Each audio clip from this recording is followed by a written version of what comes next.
All right. How's it going, everybody? Welcome to the Space Commune live stream. Feel like I haven't seen you guys in a while. It's been a little bit, huh? It's been a lot going on. We got SOS USA in the chat, Randall Wilson, Jonathan C. Good to see you all. Make sure you say hello if you're in the chat. I'd like to say hello to everybody. We've got Alex moderating, of course. Thank you, Alex, for moderating. All your hard work. So, I feel like there's been a lot going on. Hey, Jenny Lynn, good to see you. Jenny Lynn. Joe Paradise. Edward Allen. Hello. Hello, everybody.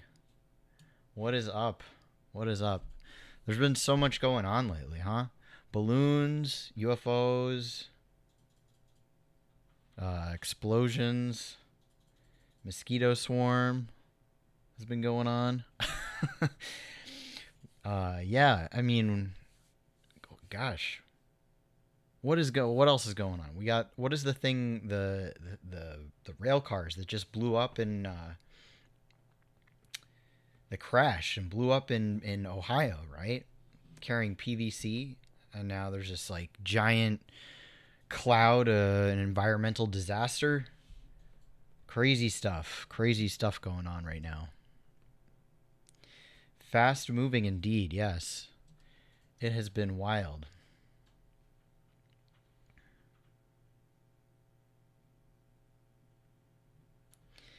Yeah, Randall says the war machine is why Ohio is being poisoned now, why Flint has lead in the water, and why nothing but gentrification was done after Katrina.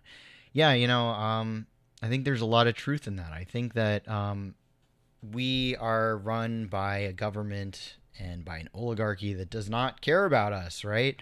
Whether it's negligence or sabotage on purpose, right? The point is that they're not building anything. They're letting things get to a point where they can just blow up, go off the rails due to incompetence or due to malicious intent. Either way, right? It's pretty bad. It doesn't even matter which one it is. I think that these people who are running our country are not fit to do so anymore. It's becoming clearer and obvious, and we need to clean house, right? We need to do a little house cleaning. We got Lumpia Logic in the house. Good to see you, Lumpia. Did I miss anybody? But yeah, I mean, we're getting to a boiling point, right? We're getting to a boiling point in this country. Things are getting wild. Wild.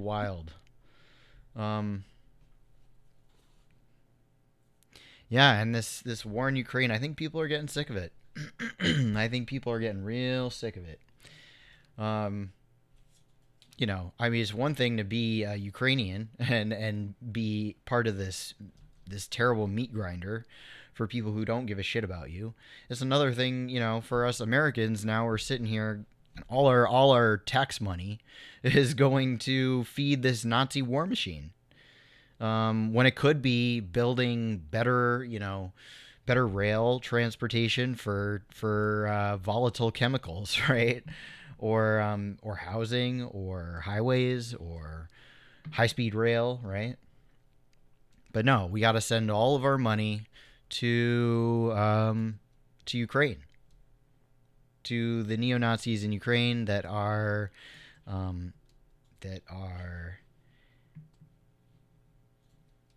trying to fight Russia for no reason, right? They're trying to fight Russia. You could say, oh well, Russia invaded Ukraine, but I think that this is ignoring the context of history, right? This is just accepting the mainstream narrative and not understanding the what's the word?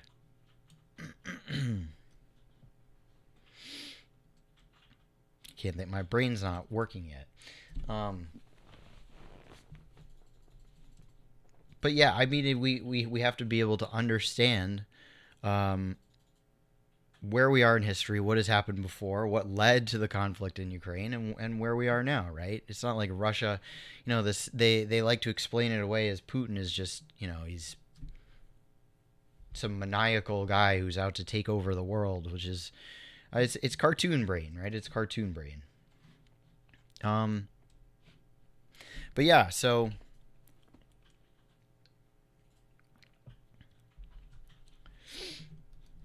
there's an anti-war rally coming up, right? An anti-war rally coming up on Sunday. Are you guys gonna be there? Let me know in the chat. Are you gonna be there? I'm excited to meet up with you guys because I'm gonna be there. I am stoked for this.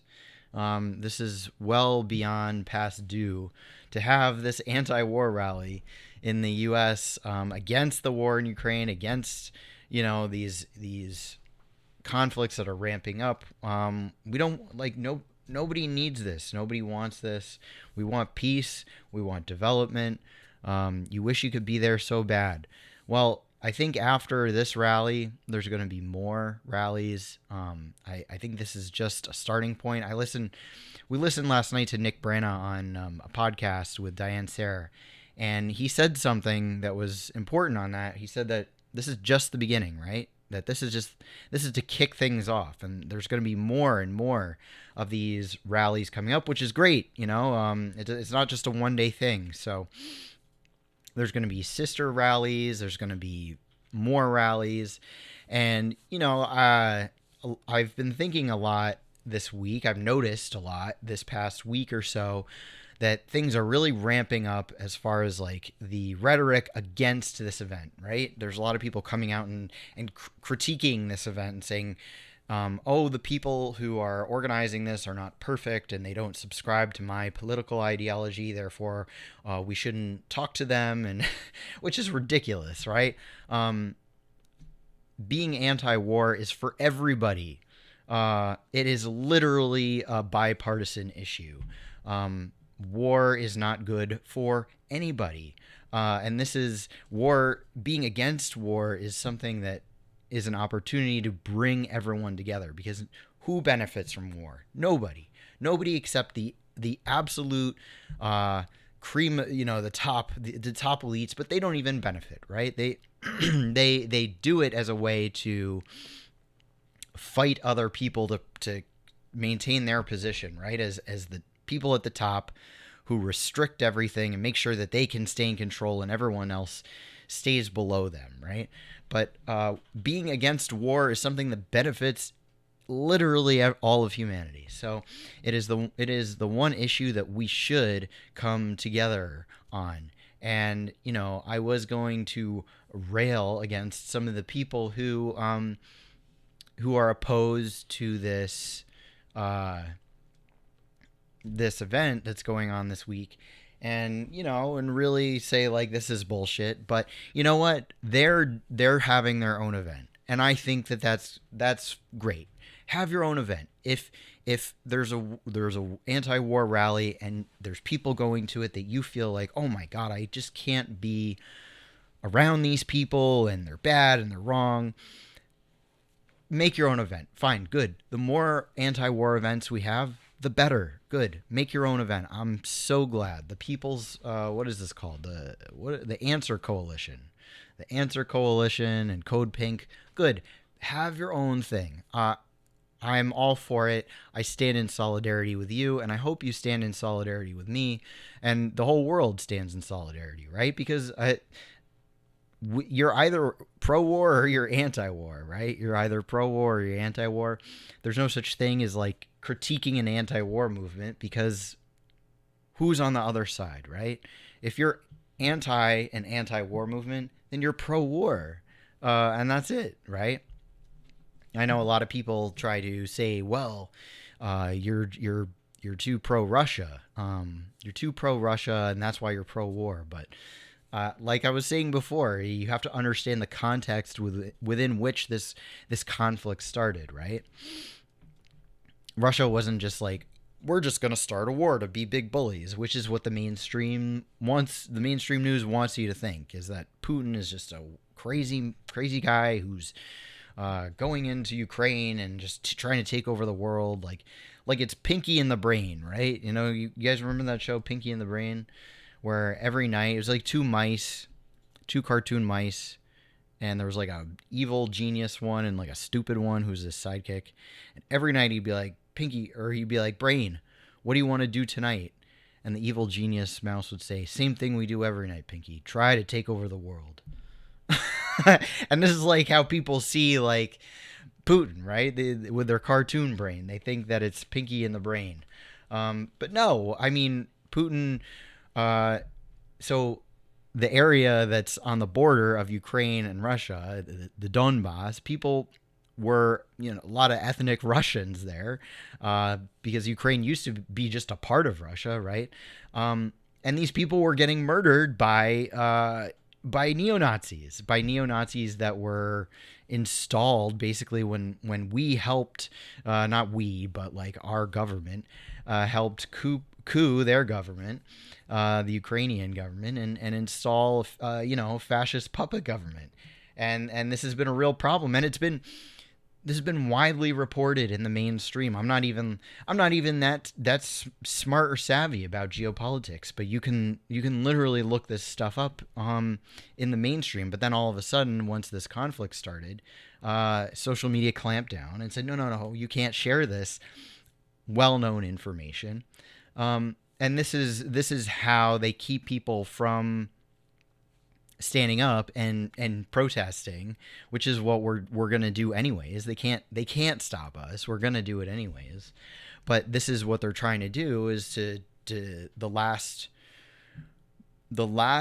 line of defense that these people have is to use mental warfare, intellectual mind warfare, right? And that's what they're doing by controlling narratives and by keeping us from the truth, right? But the truth is coming out anyways. And it's really exciting to see this Nord Stream stuff. I mean, so quickly, right? So quickly. Cage, good to see you.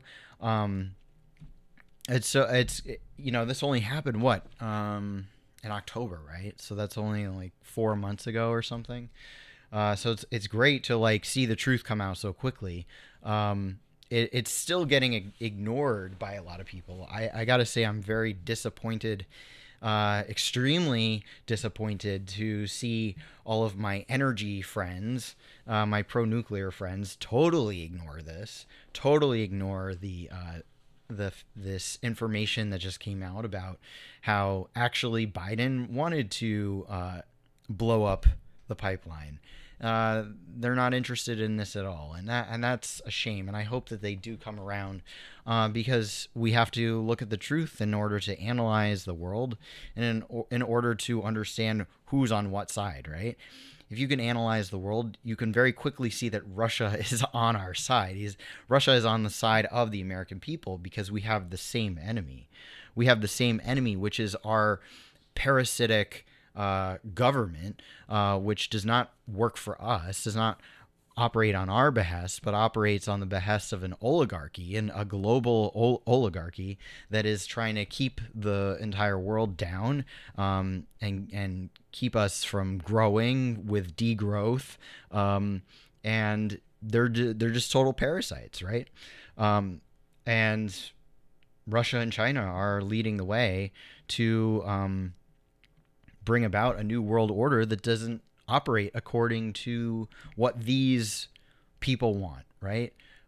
So we have a really important job here in the United States to recognize this, and from within, so we have the NATO versus Russia. There's an actual hot war going on there. And then there's this trade war between the U.S. and China, which there doesn't have to be. It doesn't have to be a trade war. We can all win-win cooperate, right? And then there's the war inside, right? There's the internal struggle of the people, the people who live within the imperial core, and we play such a pivotal role, right? In rejecting their bullshit and rejecting their lies. And it's becoming harder and harder for them to clamp down on the truth, despite their best efforts, because at the end of the day, the people want the truth. The people know in their hearts what the truth is, and they will seek it out. And it doesn't matter how much mainstream media lies to us. We'll just say, we don't want to listen to mainstream media anymore, and we'll go to other platforms. And then they'll go to other platforms, which is what they're doing. They're on other platforms now. They're on Twitter. They're on all kinds of alternative media channels now to make it seem like it's grassroots and stuff. But we got to keep going. We got to keep getting, to the truth of the matter, right?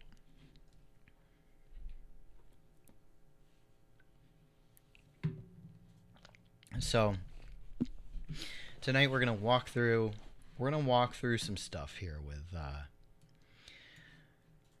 with Seymour Hersh.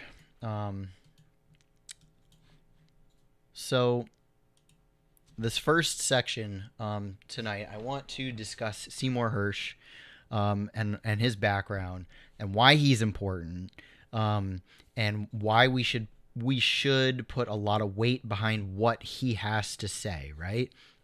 You could say, well, who is this guy? How do you know what he's saying is true, right? He accuses Joe Biden of sabotaging the pipeline, of wanting this to happen, of the U.S. wanting this to happen. But what proof do we have? Who is Seymour Hersh, and why does what he have to say carry so much weight, right? So let's walk through some of this stuff. It's a very important guy. I didn't know a whole lot about him until I did some research, and the guy is fucking awesome. The guy is awesome. I like to think I have a little bit of Seymour Hersh in myself. The guy is doing amazing stuff. What do you guys think?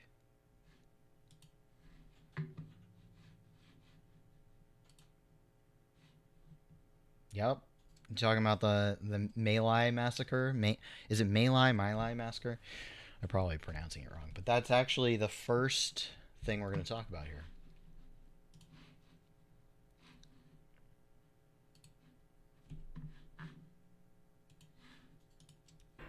And I remember talking to fellow soldiers thinking, what is it with this place?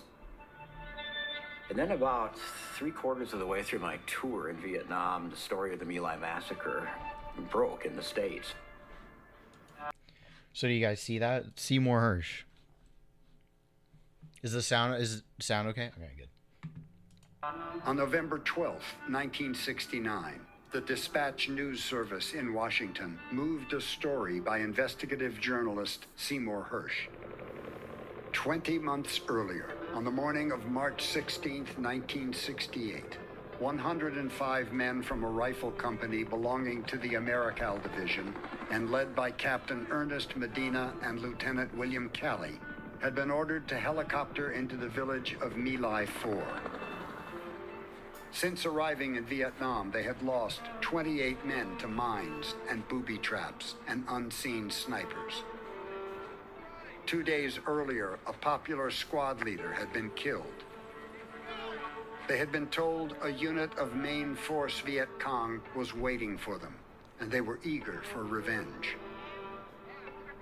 But they received no hostile fire, encountered no enemy soldiers.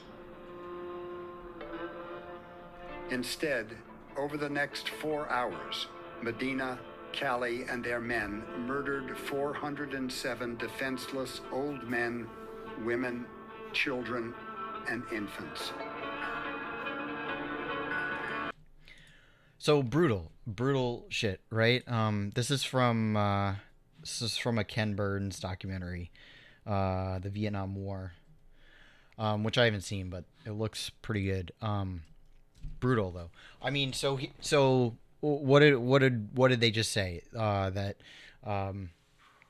these guys were dropped into this area, right? Saying that, oh, the enemy is here, and they're like, we got to murder these guys, and you got to get revenge on them.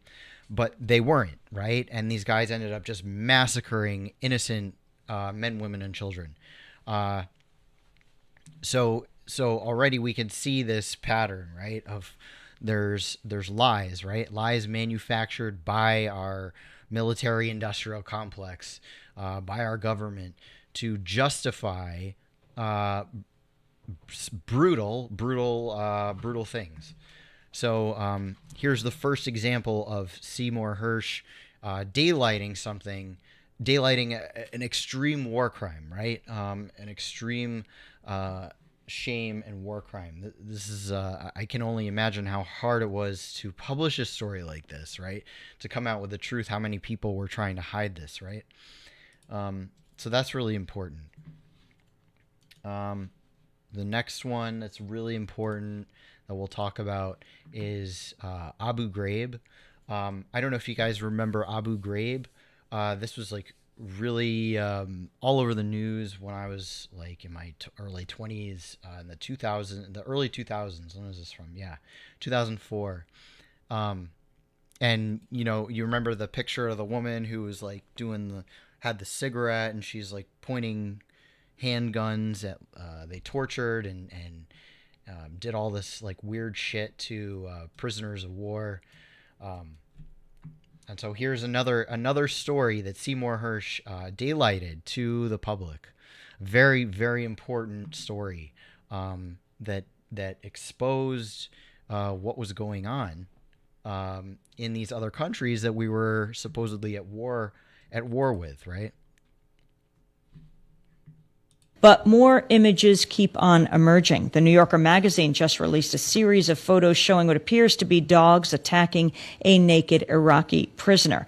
The photos are part of the latest article by Pulitzer Prize-winning journalist Seymour Hersh. It's called Chain of Command: How the Department of Defense Mishandled the Disaster at Abu Ghraib. Last night, I spoke with Seymour Hersh about his piece. The most important thing I discovered is that most of the people in the chain of command weren't really informed about what was going on. In other words, people that normally would have been alerted to the problems they had at the prison in Iraq, Al Ghraib prison, weren't cut in. It seems as if this administration simply, if it was it's not even a cover-up. It's so much more profound than that. What they do in this administration at the top is they simply are incapable of dealing with bad news. So here you have this sort of this disaster. This idea that they're incapable of dealing with bad news, it echoes, I think, even today, right?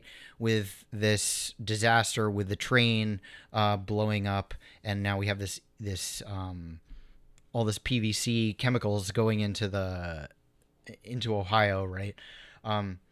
That they don't want to admit when they're wrong, right? They don't want to say, "Oh my God, this is a problem," right? We got a real problem on our hands, because it's just like total incompetence, and yeah, it's a theme that we see all the way up to today.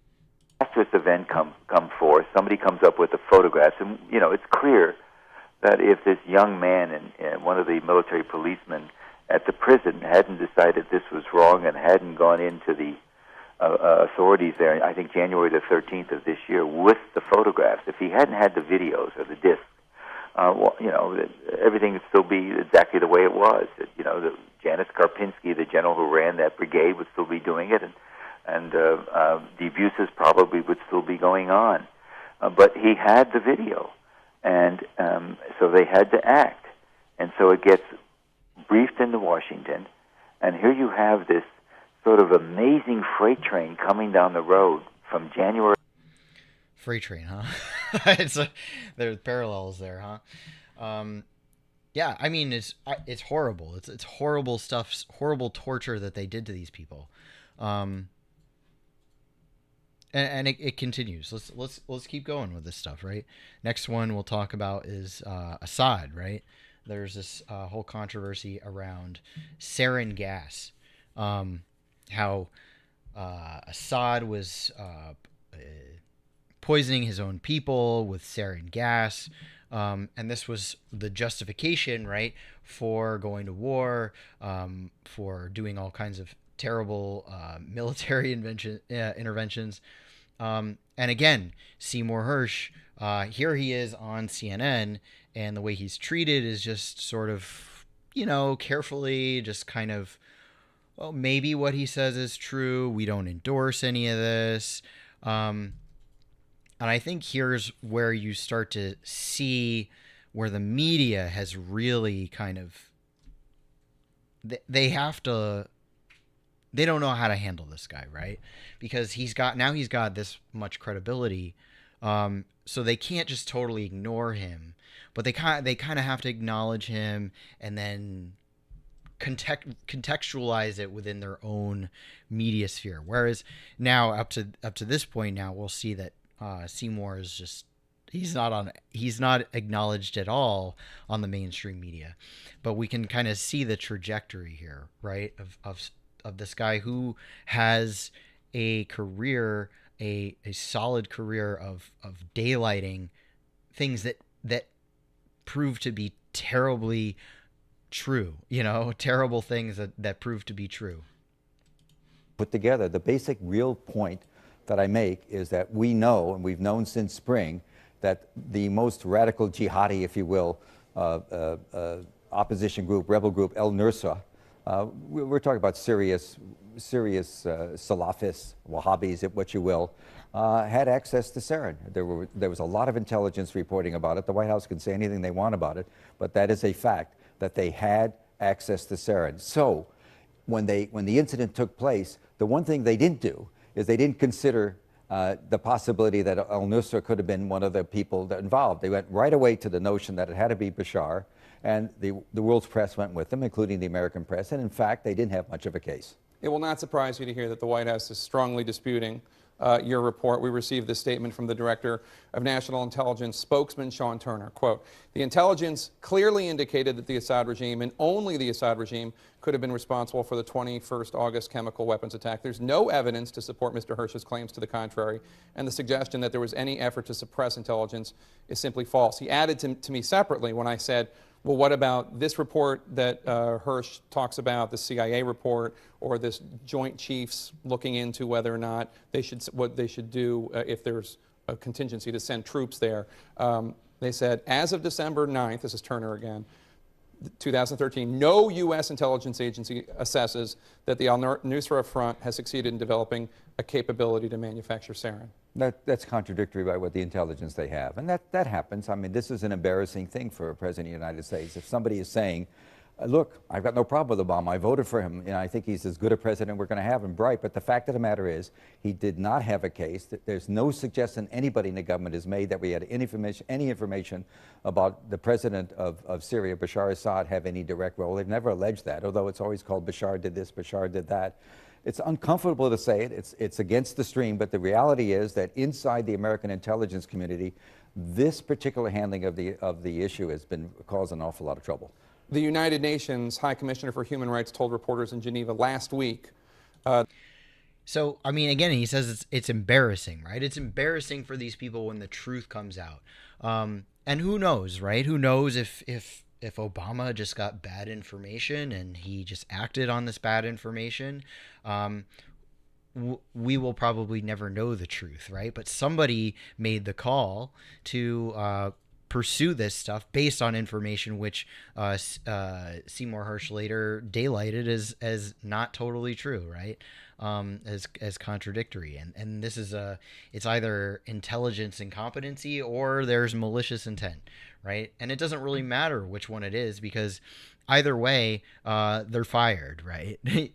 Whether you're incompetent or whether you're acting maliciously, if you're not doing your job, you're fired. It doesn't matter.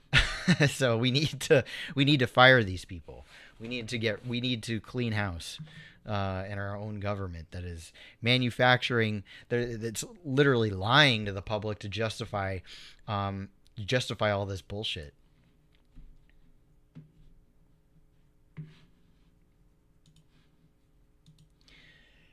And then just sort of to tie it back into today, right, at the present moment.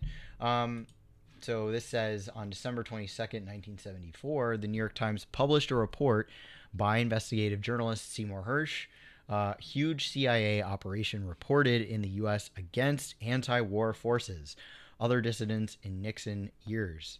Helms reportedly got surveillance data on charter violation. So we can see how the pro-war military-industrial complex government that is currently in office, they work hard and to fight the anti-war movement, the pro-war movement, the pro-war government. They want to fight against us. They want to fight against the anti-war movement, and this is something that that Seymour has been writing about and daylighting. So we can see the patterns in history, right? And this is why it's important to not just look at this report that Seymour put out about Nord Stream and say, well, it's what he says, right? Maybe it's true, maybe it's not. If we look at the history of Seymour Hersh's reporting, how he's been treated, how he has proven to be true about things that are very very bad, right? With massive implications. We can say there is a lot of weight behind what Seymour Hersh has to say, right? There is a lot of weight, and we should take what he has to say very, very seriously. I mean, yeah. So, I mean, the biggest things that he does, right, is he does two things that are really important. He daylights war crimes, which is like the My Lai massacre, right? The My Lai massacre. And he daylights the manufactured justifications for war. So it's not just the bad stuff that he's shedding light on, but he's shedding light on these things that are bullshit that are created to justify the U.S. intervening in the rest of the world and doing horrible things to sovereign nations.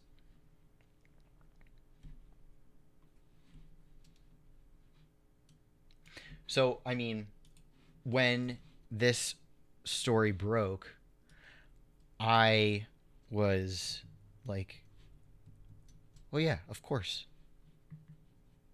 Of course. I mean, it's not surprising. It's not surprising to me. Was it surprising to any of you guys? I feel like most people were like, oh yeah, I mean, obviously Russia didn't blow up their own pipeline. It seemed very, very obvious that they didn't blow up their, like, why, what reason would they have to blow up their own pipeline? You know? The whole idea that people like myself and others stand for is peace through development, right? And I believe this is what Russia and China are all about, is that they want peace through development. So what's the opposite of peace through development? It's war through de-development, war through deindustrialization.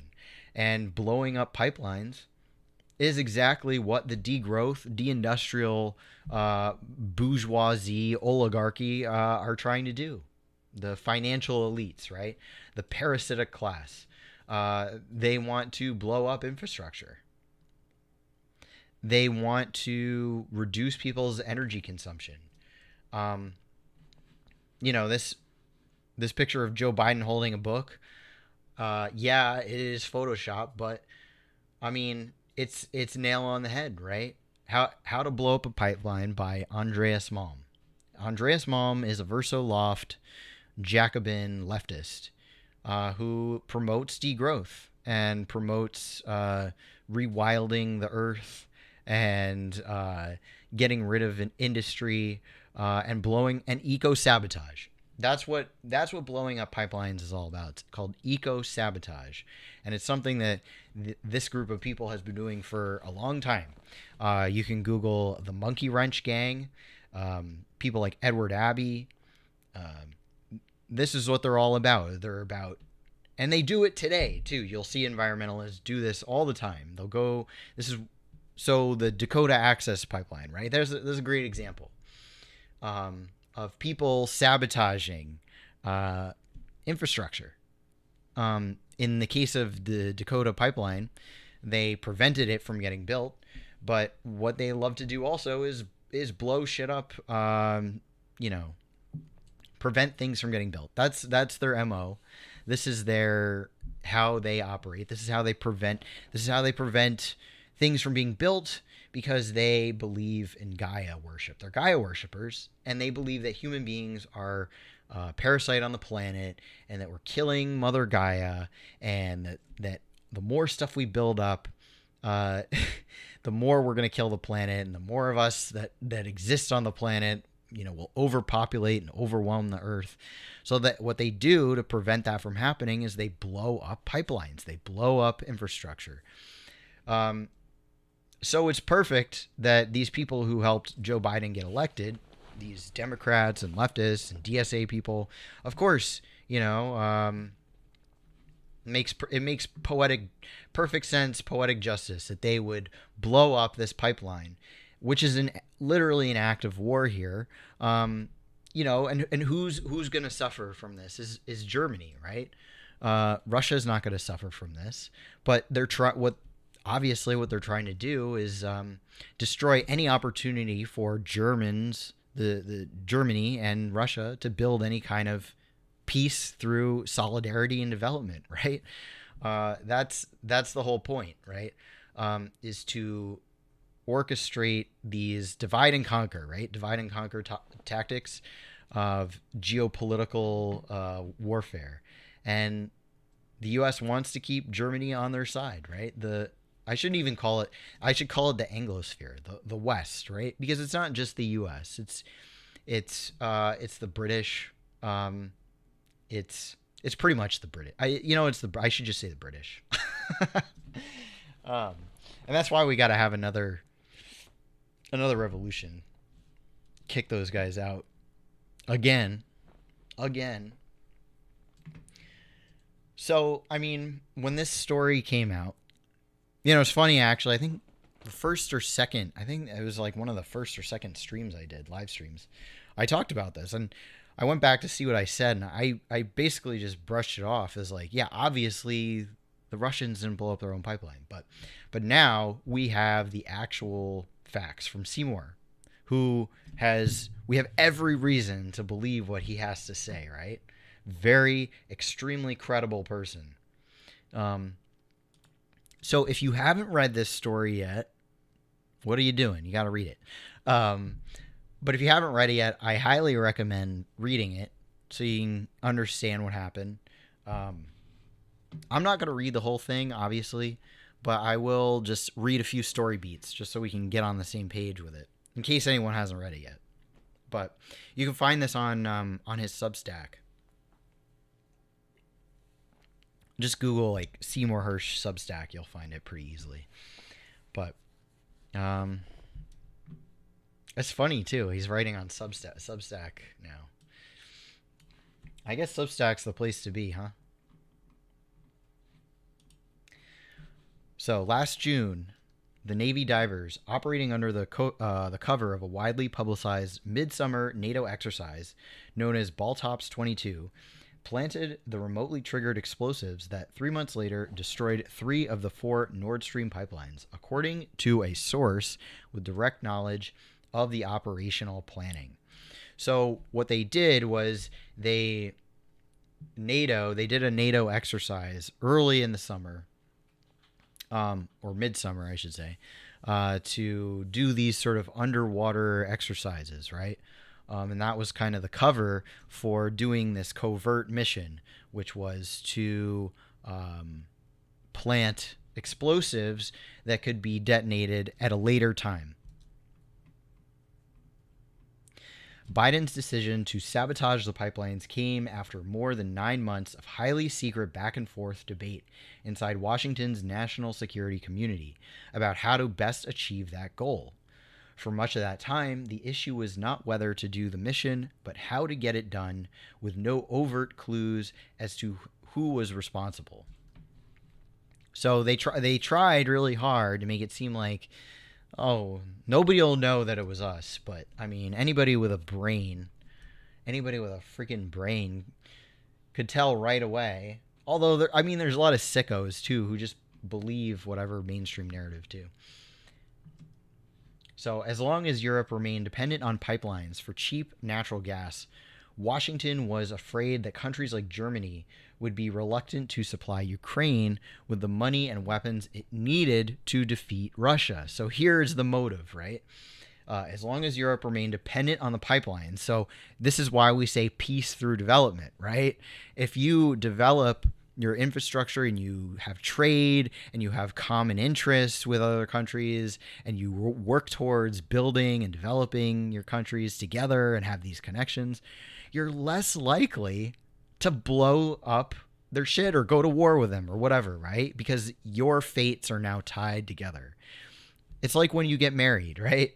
When you get married and you share a house and share a life and all your finances are tied together, you don't have any reason, you have less of a reason to leave that person because your fates are now tied together. Or any kind of family, right? It's a way of building bonds, building relationships. The more you depend on other people, the less incentive you have to destroy them. And that's a good thing. That is the antidote to war and destruction, is to build relationships. So that we can see very clearly the motive for separating any kind of codependency that Russia and Germany have.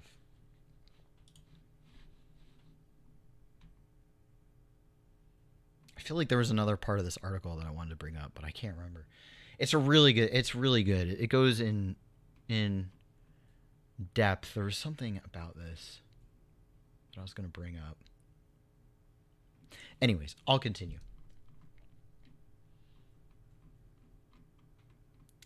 So nevertheless, in early 2022, the CIA working group reported back to, that's what it was. So there's a little thing in this, the trick that they did that he daylights in this article, where they kind of like they did certain tricks where they worked around how public they had to be about it, and a big part of this is getting permission, because you're not like, the president can't just like sabotage other countries, like that's not how our government works. He has to like ask permission from the rest of the government bodies, and it has to be like talked about. It can't just they can't just our government can't just covertly attack people without any consent. Like the president can't just go and like attack other countries. So they did all these tricks. But read it. I'm getting in the weeds. Read the article. I don't want to get too far off base here. Nevertheless, in early 2022, the CIA working group reported back to Sullivan's interagency group, "We have a way to blow up the pipelines."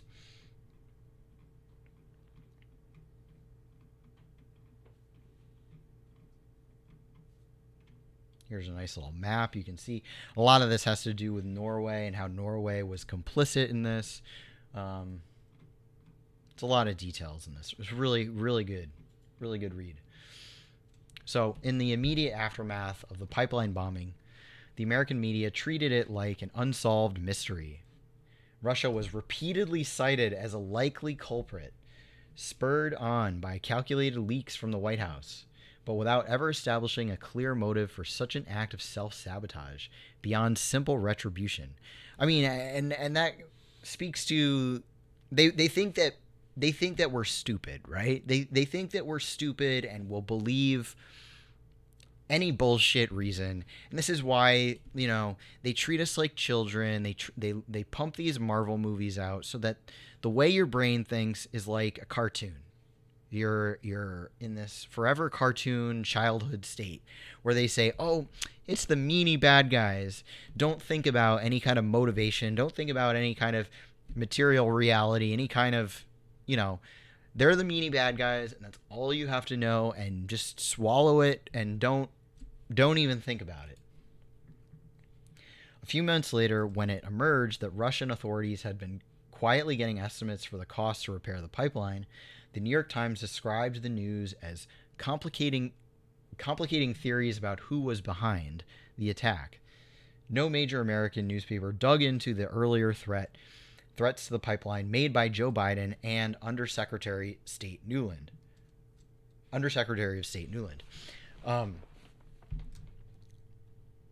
There's no investigation here, right? And this is par for the course for our mainstream media, and this is why nobody who's under the age of 40 or 45 trusts the mainstream media.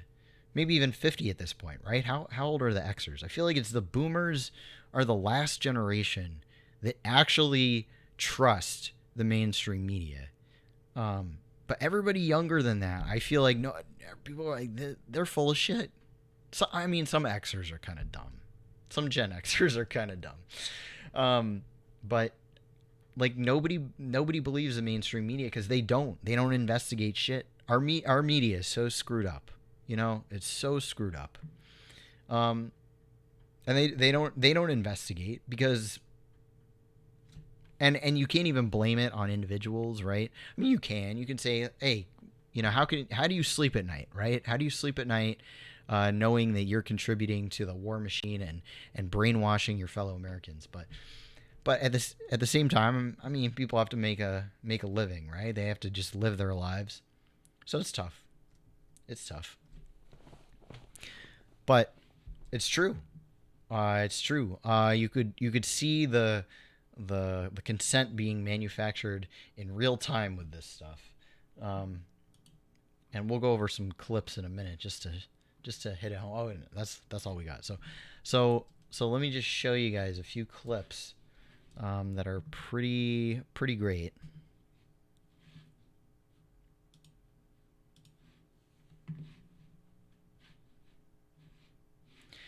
So the first one I'm going to show is this is President Biden on Nord Stream 2 pipeline. If Russia invades Ukraine, we will bring an end to it. So this was from a year ago, February 7th. Okay, so this was before the military intervention in Ukraine, before the war started. Here's what Biden has to say. Question first. If Russia invades, why are some New York homeowners... Okay, well, we gotta watch an ad. Hold on. They really want me to buy solar panels, I guess. I get pummeled with these ads. that means tanks or troops. That means Russia invades. Measures? Let me answer the first question first. If Russia invades, that means tanks or troops. I like how he said Germany by accident. If Germany invades, crossing the border of Ukraine again, then there will be no longer a Nord Stream 2. We will bring an end to it. How will you do that exactly? Since Good the project question. and control of the project is within Germany's control. We will. I promise you, we'll be able to do it. Schönen Dank für Ihre Frage. It's nuts, right? Like, he admits it. Oh my God, he admitted it. Like, okay, so we have proof in a court of law. We're putting Biden on trial. We have proof of motivation, of intent, right? Intent to do this deed, which is blow up the pipeline. That's pretty damning evidence. Let's watch this next one. President Biden responds to Putin's illegal annexation of war. Okay, so let's see what he has to say here. You also asked. Oh yeah, this is him denying. Let me turn this down a little. It's a little loud. This is him denying after the fact, right? After the fact. Asked me earlier about the pipeline, and let me say this: it was a deliberate act of sabotage.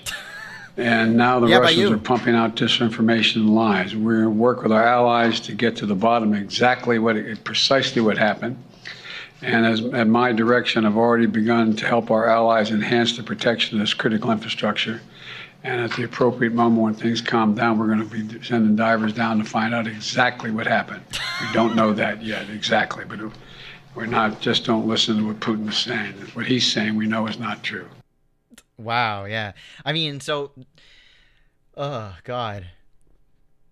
We go from before the conflict even started, him saying, "Oh no, we're gonna get rid of the pipeline," openly admitting we're gonna get rid of the pipeline, and people questioning, "Well, how are you gonna do that?" And then afterwards, saying, "Oh no, we had nothing to do with this. It was the bad man.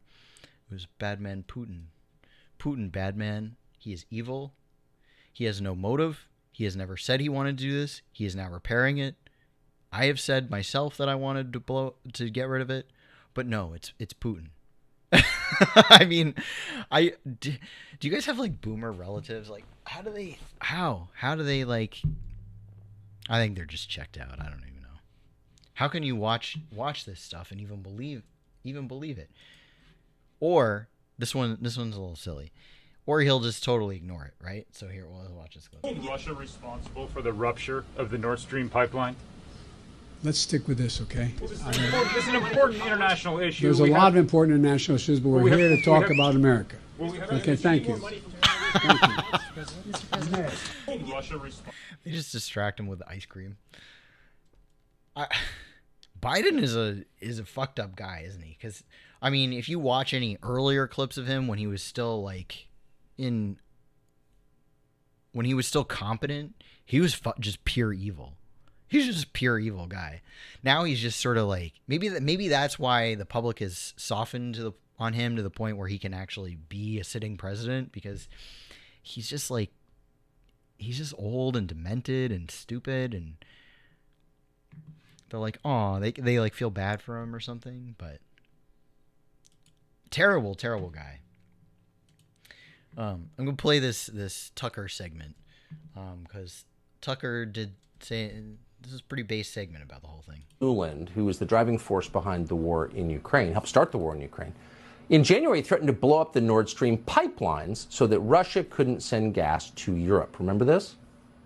I want to be clear with you today. If Russia invades Ukraine, one way or another, Nord Stream 2 will not move forward. I mean, okay, so we have Biden and we have Nuland, who... Victoria Nuland is very involved with the coup in Ukraine and the installment of this neo-fascist government. And now she's saying that, Nord Stream is just not going to exist, right? The balls on these fucking people. The fucking balls on these people is insane, off the charts. So then in September, somebody blew up the pipelines, and that was the biggest man-made environmental disaster in history. If you're worried about climate change, you should be in tears because of the amount of carbon that emitted into the atmosphere. So it was pretty obvious to us the Biden administration was involved in this. We said that, and we were immediately denounced by the entire left and the entire media as agents of Putin. Why are they doing that? And by the way, when we actually join this war in force, what will they do to anyone who objects to it? Ooh, they're going to punish people. You watch. But with this in mind, we were a little bit surprised to see Toria Nuland essentially admit last week that she did it. Watch this. I just want to say, yes, everything he just said. I sometimes I watch Tucker and I'm like, geez, I feel like, he just reports on everything, and I just agree with so much with what he has to say. It's almost like, I feel like I feel like a version of Tucker Carlson. Oh, and you know what? My haters think that too. My haters say in my streams are indistinguishable from a Tucker Carlson segment. And they're right. The serfs accuse me of being like Tucker Carlson. Well, they're right. I am like Tucker Carlson. But one caveat. Like Tucker Carlson, but pro-China. I am pro-China all the way. So, That's why I'm actually more based than Tucker Carlson. So when you're watching this stream, it's like watching Tucker Carlson, but like a little bit more based, a lot more based actually. So just wanted to point that out there. And also this really good screenshot they got of me going. So yeah, thank you. I accept the compliment. Senator Cruz, like you, I am, and I think the administration is very gratified to know that Nord Stream 2 is now, as you like to say, a hunk of metal at the bottom of the sea. Oh, she's excited about it. When it happened, they said, we're upset about it. We have no idea who did this. And if you think we had a hand in it, you're Putin. What are we watching here? Tulsi Gabbard is a former presidential candidate. She joins us tonight. Congresswoman, thank you so much for coming on. By the way, Tulsi is going to speak at the anti-war rally on Sunday, which is very exciting. I don't agree with some of the culture war stuff she has to say. I think it's a little silly. But I think Tulsi has done a lot of very base things, and I've taken some very based stands, good stands on things, on issues, very important stands on issues, and I commend her for that. So now they're basically admitting it and nobody is saying anything? Why? Well, I think there's two really important things for the American people to take away from what you have just outlined here. Number one is that statement from Victoria Nuland just exposed her and the administration's truth, which is that they have been lying to us all along about this. There's no way the United States was not either involved or knew about this or at the very minimum approved it. So they've been lying to us. They've been deceiving us, saying, hey, look, the United States had absolutely nothing to do with this, while also trying to sell us the absurd lie that, well, of course, Russia somehow exploded their own energy infrastructure to hurt their own economic interests. That it just shows how stupid they think we are that we would buy such an absurd argument. Their lying to us shows us yet again that we can't trust anything that they're saying. We can't trust any of these narratives that are coming out of the mainstream media. The second thing that's important to recognize that is very dangerous. The irony being that Fox News is also mainstream media. But isn't it funny that Fox News is the only one that makes any ounce of sense? Like, this is the only thing that makes any sense at this point, right? These people, they're saying common sense stuff, and who knows, maybe it's just a way to be the controlled opposition on the right now. Who knows? But this actually makes sense. Dangerous is that they are setting a precedent through what her statements are and their actions that now that it is acceptable to go and essentially use sabotage against infrastructure as an acceptable strategy. So we have to look at our own vulnerabilities in this area, whether it's the undersea cables, our communication systems, our financial systems, our own power grid and energy system vulnerabilities. The list goes on and on. Which, by the way, they're already doing. She brings this up as like in the context of like a tactic of war, but they're already sabotaging our infrastructure. They're already at war with the American people. Our government is at war with its own people. They are destroying our infrastructure. They are destroying our energy grid. They are letting our country rot out. This isn't a if or how or why or when. They're doing it now. They are doing the Nord Stream shit.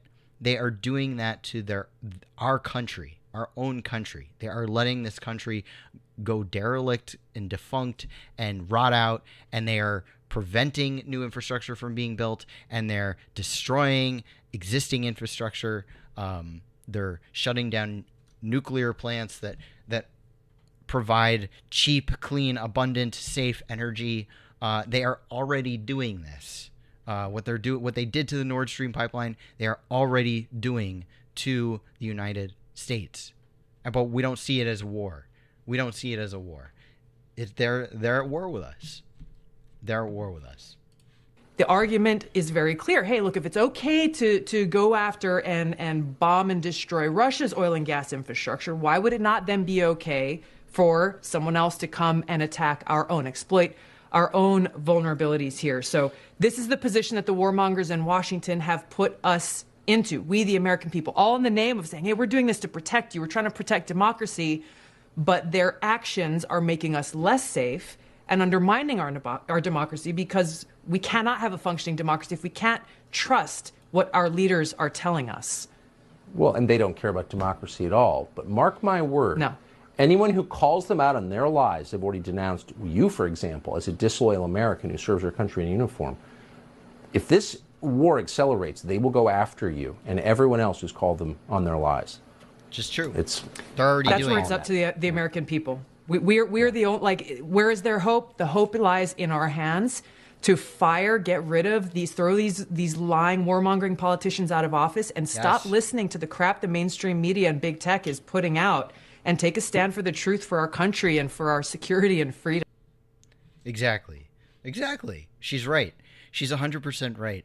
And, you know, you could argue, oh, well, she doesn't mean it, and she's just being cynical, and blah, blah, blah, blah, blah. She's just trying to...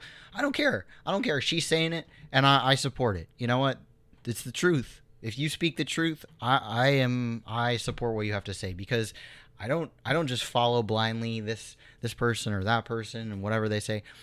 I listen to what people say, and when they say the truth, I agree with them and I support them, and I you know, stand in solidarity with them. So I'm glad that Tulsi, I froze on like a terrible screen there for her. Sorry, Tulsi. But I mean, it's great. It's great that we have somebody like Tulsi Gabbard who's saying these things, who's within the establishment. We need this. We need voices of reason within the establishment, right? Who want to be a voice for the people.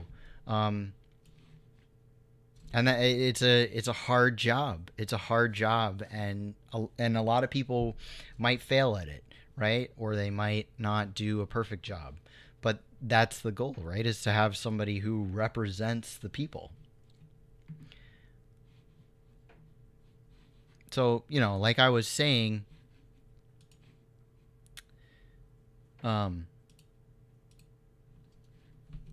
what is going to be the result of all this, right? What is the result of this pipeline explosion, the Nord Stream 2, or one, I think both, but I mean, this is a very important piece of infrastructure for the EU, for Germany and for the EU. And what we're going to see now is more degrowth, more deindustrialization in the European Union. That's what's going to be the result of this stuff. We can already see now the U.S. is picking up the slack for gas exports to take the place of what Russia was providing to Germany and the rest of the EU. And so you could say, well, that's good for us, right? Then that's good for our gas industry. And I mean, maybe, sure, there might be some benefit there, but also we're now competing on a market. We're buyers on a market for what should be our own oil, right? Oil, now that it's being sold to other countries, is going to become more expensive for us, right? Because the more demand you have for a commodity, the more you can charge for it. So this isn't going to be. This might be somewhat of a benefit in some ways, right? And the other part of this is that Germany and the rest of the EU is going to deindustrialize because they're not going to be able to afford to run their plants, to build things, to manufacture things, because you need energy. You need cheap, abundant energy to do that. So another thing that's going to happen is that we're already seeing Americans are picking up the slack, right? We're becoming sort of what China was for us, is we're becoming sort of a manufacturing hub we're going to be a manufacturing hub for Europe that is going to export their industries overseas, because they're not going to be able to afford to build anything in their deindustrialized, degrown economy that has no energy, that is it becomes energy poor, right? And then everything's going to become more expensive, and it's going to be terrible for the EU. It's really going to be bad for Germany and the rest of the EU. And this is not a way to run the world. We have an interconnected world. We have an interconnected economy. We have a global economy, and we can't roll that back, right? And that's okay. That's a good thing. I think that that's a good thing. A lot of people say, "Oh, we need to just localize and just get rid of our supply chains and just, become the word, I think the word autarky, right? They want to just become just insular." But no, that is not the way to transition to world peace and abundance. The way to do that is to have relations, have connections with other countries, and do win-win cooperation. You want to be protectionist of your country, right? You want to be protectionist of your economy, and help your economy grow internally. You don't want to, we've already deindustrialized here, and we can already see the effects of that. What you want to do is maintain industry in your own country, be protectionist of economy in your own country, and help the rest of the world build up at the same time, and create connections and create trade partnerships. That's a good thing, right? So is this solution of degrowth or localization, which is more of a sort of a right-wing version of degrowth, these are not solutions. This is like passing the buck. Now we're saying, oh, well, we deindustrialize, but now you guys have to deindustrialize so that we can have jobs. And once you're at the brink of extinction, now we're going to move it over to somebody else. And it becomes this like parasitic burden, right? Of, well, who's going to degrow, right? Who's going to sacrifice? And we don't have to live that way. We don't have to live that way. And the BRICS countries are proving, through the Belt and Road Initiative and through this alternative multipolar world, they're proving that you don't have to do it that way. And now the final thing to do is to get, the largest country in the Western imperial core, which is the United States, to join that, to put down the guns, to stop fighting, and to join the Belt and Road Initiative, to build up our own manufacturing, to help other countries build up their manufacturing, and have win-win cooperation. This is the solution, not degrowth. Degrowth is literally the manufacturing of consent to maintain the status quo and to maintain imperialism and oligarchism.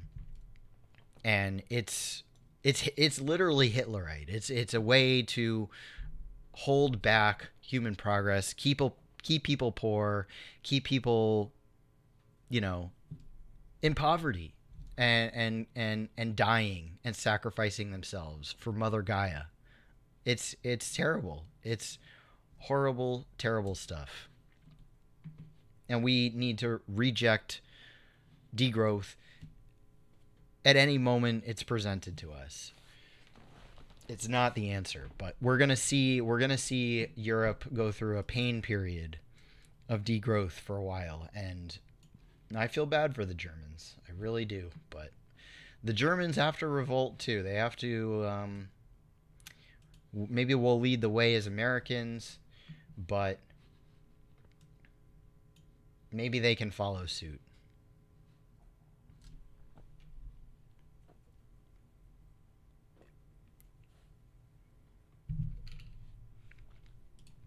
So, part 3 of this stream presentation, we're going to be talking about controlling the narrative. And we're going to be talking about Scott Ritter, who just so happens to be friends with Seymour Hersh. And I don't know how much you guys know about Scott Ritter, but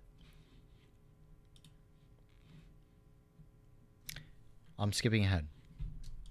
Before we get into Scott Ritter, I'm skipping ahead. Hold on. So let's talk about. We're gonna slowly get into Scott Ritter. So let's dive into the narratives, right?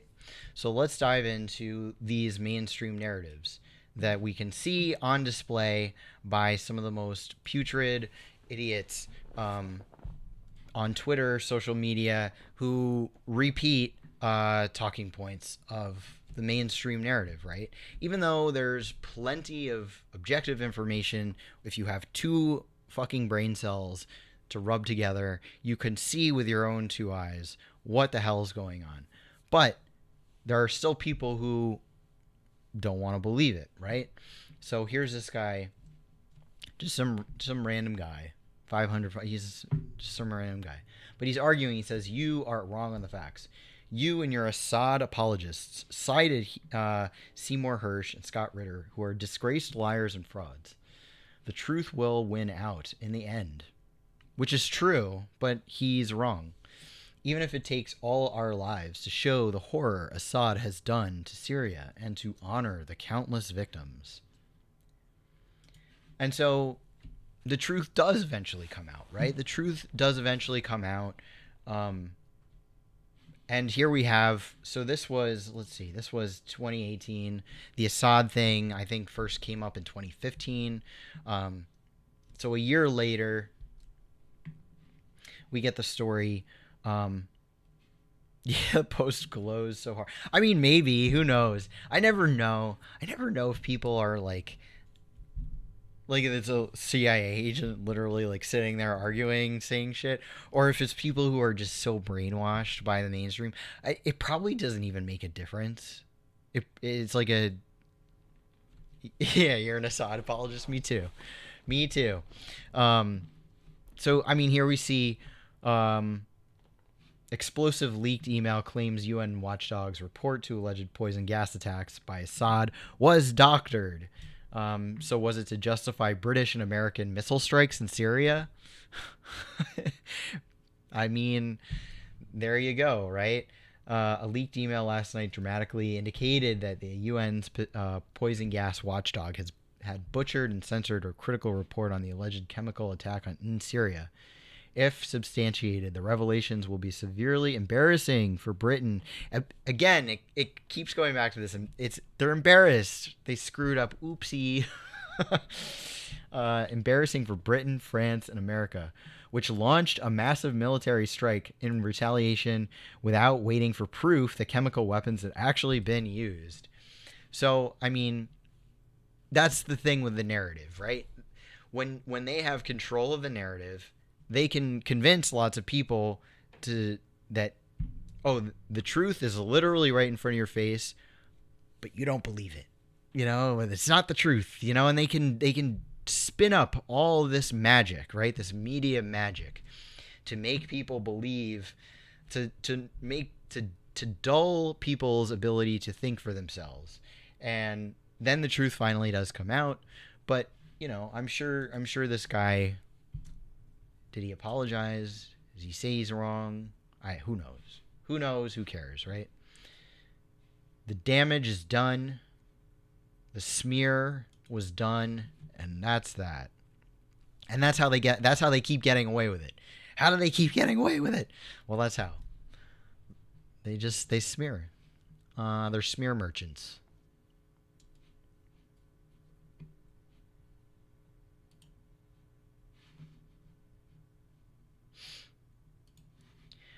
Vox has been one of these terrible. They're just a terrible media outlet. They're so clearly like just pumping out the worst shit. But they've done a few of these now where the headline will call Seymour Hersh a conspiracy theorist. I think I looked it up. They have like two headlines that directly call Seymour Hersh a conspiracy theorist. And now this is a plot line that we see a tactic that we see over and over and over again. Wasn't it just about a year ago that a bread tuber named Sophie from Mars put out a video that got a massive amount of likes and attention and promotion? that was titled "Conspiracy Theory on the Left," right? Conspiracy Theory on the Left. And that video was all about taking down people like Caleb Maupin and the LaRouche movement, who is now also the target of all these attacks. It's always the same people, right? Conspiracy theorists. If you can paint somebody, an investigative journalist, as a conspiracy theorist, you're planting the seed of doubt into people's brains and saying, oh, he's giving you all these details and this long story and this and that. Sounds like a conspiracy. I mean, and in a way, if you like the Michael Parenti thing, right? If you take it literally, it is a conspiracy. And this is it's not even a theory, though. Like, this stuff gets proven. But yes, the oligarchy does conspire. They either conspire or they're all incredibly fucking inept and retarded. Which one is it? I have a hard time believing that they're all just really fucking dumb. Because if that's the truth, then bad on us, because we're letting a bunch of morons get away with murder. And I don't think that's the case. I think that there is malicious intent, not by everybody, but by a powerful few who leverage other people who are maybe a little bit more stupid, like Sophie from Mars, who is a fucking moron. When she says, I'm not part of the CIA. Well, I have no connection. I'm sure she believes that. I'm sure that she thinks what she's doing is grassroots. I don't know. Who knows? She probably genuinely believes what she's doing is like good and right. Who knows, though? At the end of the day, who fucking knows? I'm not inside her head. But she is a fucking moron. I'll tell you that much. It's these arrogant morons. Those are the best people. An arrogant moron is the best pawn for these people. So, what's interesting about this one? This Vox article was published May 2015, May 11th, 2015. And now this story also published May 11th, 2015. So on the same day,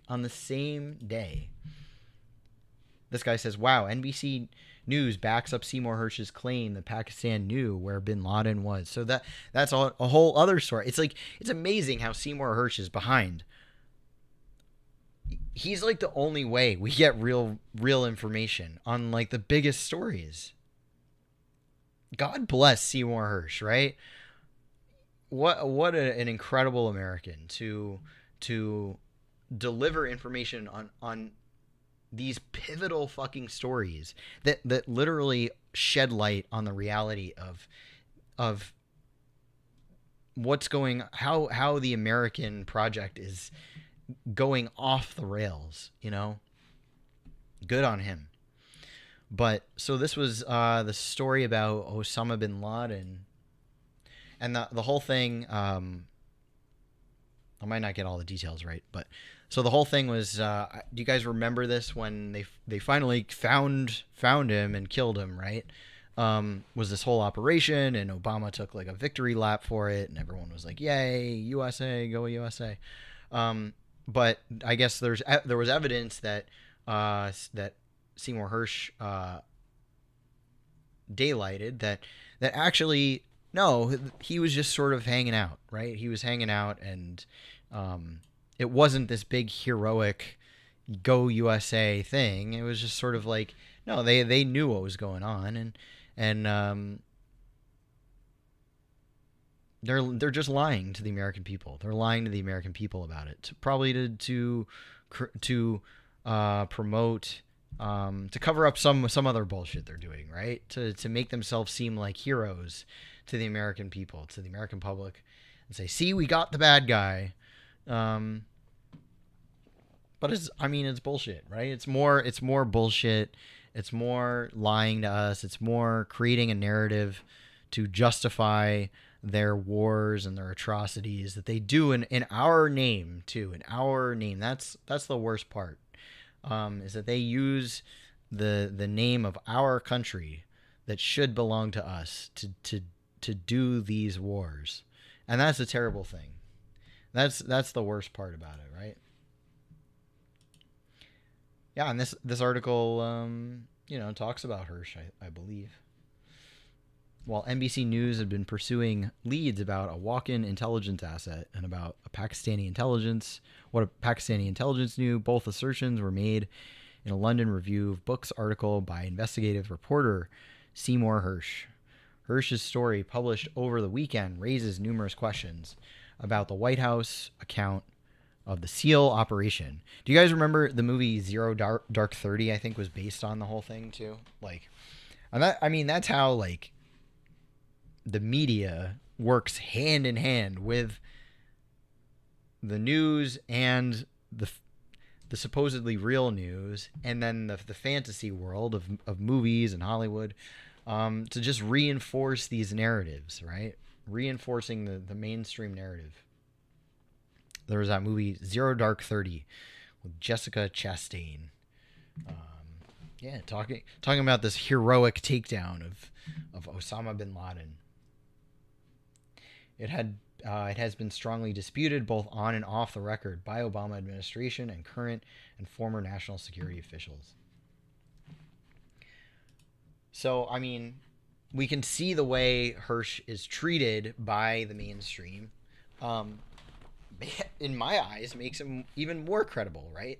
But this is what they do: is they smear, so that you don't listen to the truth. They say oh, that person's telling the truth.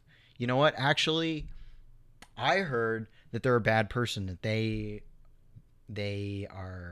kill babies and puppies, and that they do all these bad things, and that you shouldn't listen to them. And they're conspiracy theorists, and they're crazy. They're just crazy.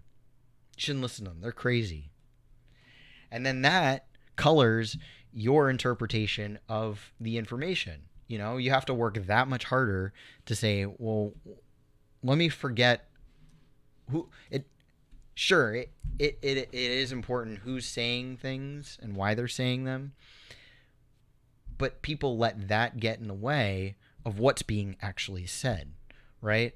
And that's how cancel culture works too. Is that to prevent you from actually hearing what a person has to say? They say, no, you can't even hear this person out because they're bad, they're a pariah, and you can't even hear what they might have to say because they are persona non grata. And that's how they control the truth and the information, and how they prevent the American people from hearing the truth. So I skipped ahead a little bit before, and this guy referenced it too, right? This guy Josh Ram, he says, you and your Assad apologists cited Seymour Hersh and Scott Ritter. So these guys are buddies. They're buddies. You can even just last week, Scott went on Garland. Not even last week. I think it was only a couple days ago. He went on Garland Nixon's show, and he openly says, "Yeah, me and Cy Hersh were old buddies, But and he wrote. So Scott wrote this book, and Seymour Hersh wrote the foreword to it. But you can here's them talking 14 years ago at this event. What I'm going to do, since make sure if you can't hear me, do yell as if I have to tell you. What I'm going to do is just ask Scott a series of questions, and I've read his book a couple of times, and basically we're going to try and have some fun. Consider Scott and I your little orchestra playing on the deck of the Titanic as it goes down, because we're all in grave trouble here. So, 14 years Scott, ago. to begin, before we even talk about how we got to where we are, in terms of where we are, the critical question is, the way I look at it, my own personal view is we have two options in Iraq. We can get all our troops out by midnight tonight, A. And option B, we can get them all out by tomorrow night at midnight. And so I wonder where you sit on that. What's your view? Well, I view that Iraq is a nation that's on fire. I mean, there's a horrific problem that faces not only the people of Iraq, but the United States and the entire world about what's happened in that country. And the fuel that feeds that fire is the presence of American and British troops. This is widely acknowledged by the very generals that are in charge of the military action in Iraq. So the best way to put out the fire is to separate the fuel from the flame. So I'm a big proponent of bringing the troops home as soon as possible. Today's the best day we're going to have in Iraq. Tomorrow's going to be worse, and the day after that's going to be even worse. But we also... So Scott Ritter is famous for being opposed to the Iraq War. And Scott Ritter is an extremely brave man, fellow New Yorker, fellow upstate New Yorker. Very proud to say that. But I would like to take a little bit of time reviewing Scott Ritter, because I think we talk about context, right? You can, if you're just given the current feed of information, you might say, well, Scott Ritter's a bad guy and there's all these things that have been said about him and yada yada. But that's ignoring the context of who Scott is and what Scott has done.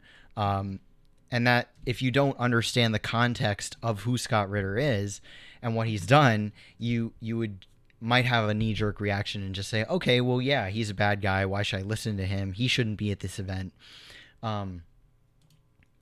So he wrote this. He has a Substack too, which you can find pretty easily.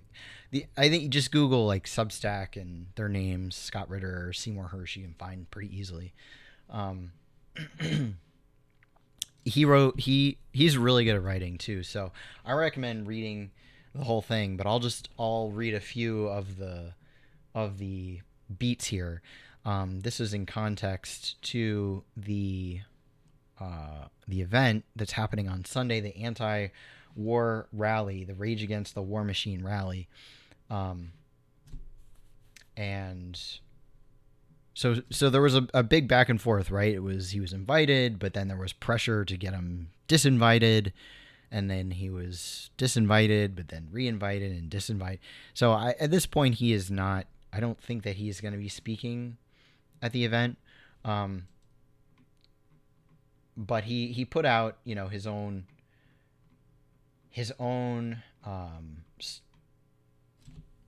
clarification of what happened, right? And he goes through like his whole history of like how he was canceled, right? How he was canceled by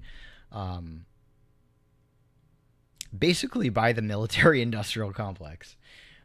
So he summarizes the essay here. For the benefit of those who haven't allowed what I just wrote to fully sink in, let me reiterate.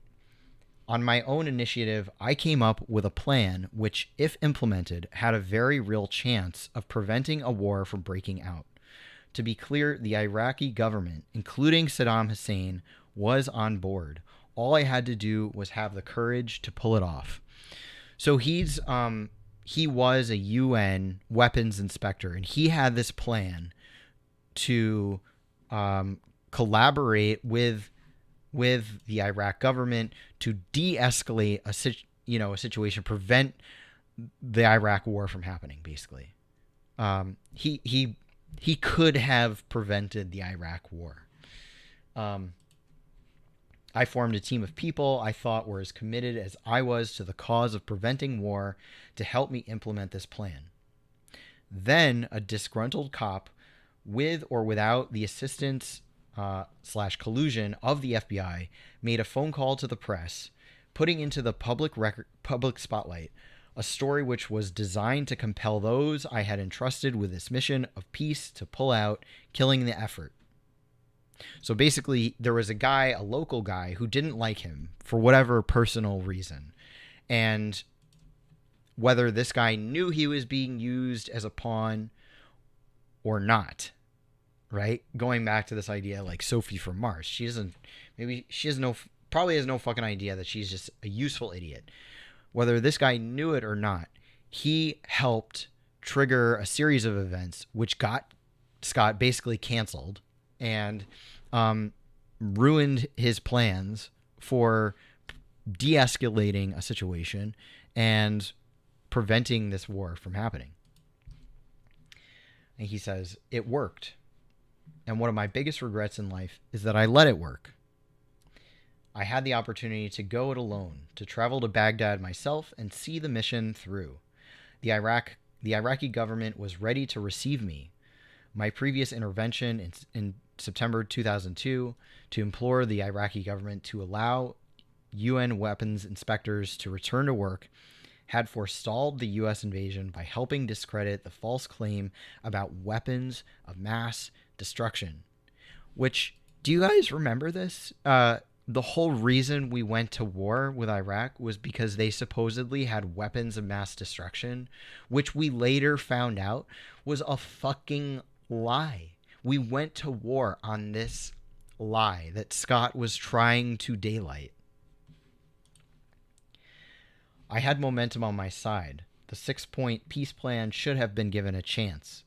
But I allowed it to die because I allowed the concept of cancel culture premised on the age-old tactic of character assassination to succeed. And, you know, I gotta say, like, Scott beats himself up a lot for this, and I understand that. I get that. But I also wonder, too, if the cancel culture hadn't worked, maybe they would have used other tactics to silence him, right? And that's what's scary too about all this is, I mean, there's real stakes here, right? There's real stakes in this because these people want to go to war. There are people who want to go to war, and they've manufactured consent for that throughout their ranks, and enough so throughout the general public that they don't have to worry about a backlash. And that's where the anti-war rallies come into play, is we, the people, have to show that we don't tolerate this. We don't want to go to war. We don't want to be in war. We want peace. War doesn't help anybody. It doesn't help anybody, you know? Human life is sacred, and war is the antithesis of that belief. And I mean, war is a terrible, terrible thing. No, war is good for nobody. So they used cancel culture. They sullied his name, and he's been attacked viciously for this because Scott was in a position that so few are, and he took a courageous position to do the right thing, and they've shown him no mercy for it. No mercy. So it is really unfortunate that he won't be speaking at the event. Really unfortunate. But he did put his speech up on Substack, and you should read it because it's really great. It's a really great speech. He's a talented writer, speaker. Actually, I saw him last summer speak here in Kingston at a peace rally, which was pretty cool. And there's a lot in here. There's a lot in here, but if you guys would allow me, I do actually want to read kind of like the last half of this speech, because there's a lot of elements of this speech that I think echo what I believe and what I talk about on this channel all the time. And I think that it's really important to talk about this stuff, to let it reverberate, right? Let it reverberate throughout what little hold we have on media here in our little corner. And hopefully, you know, more people will see these words and hear these words and will feel compelled.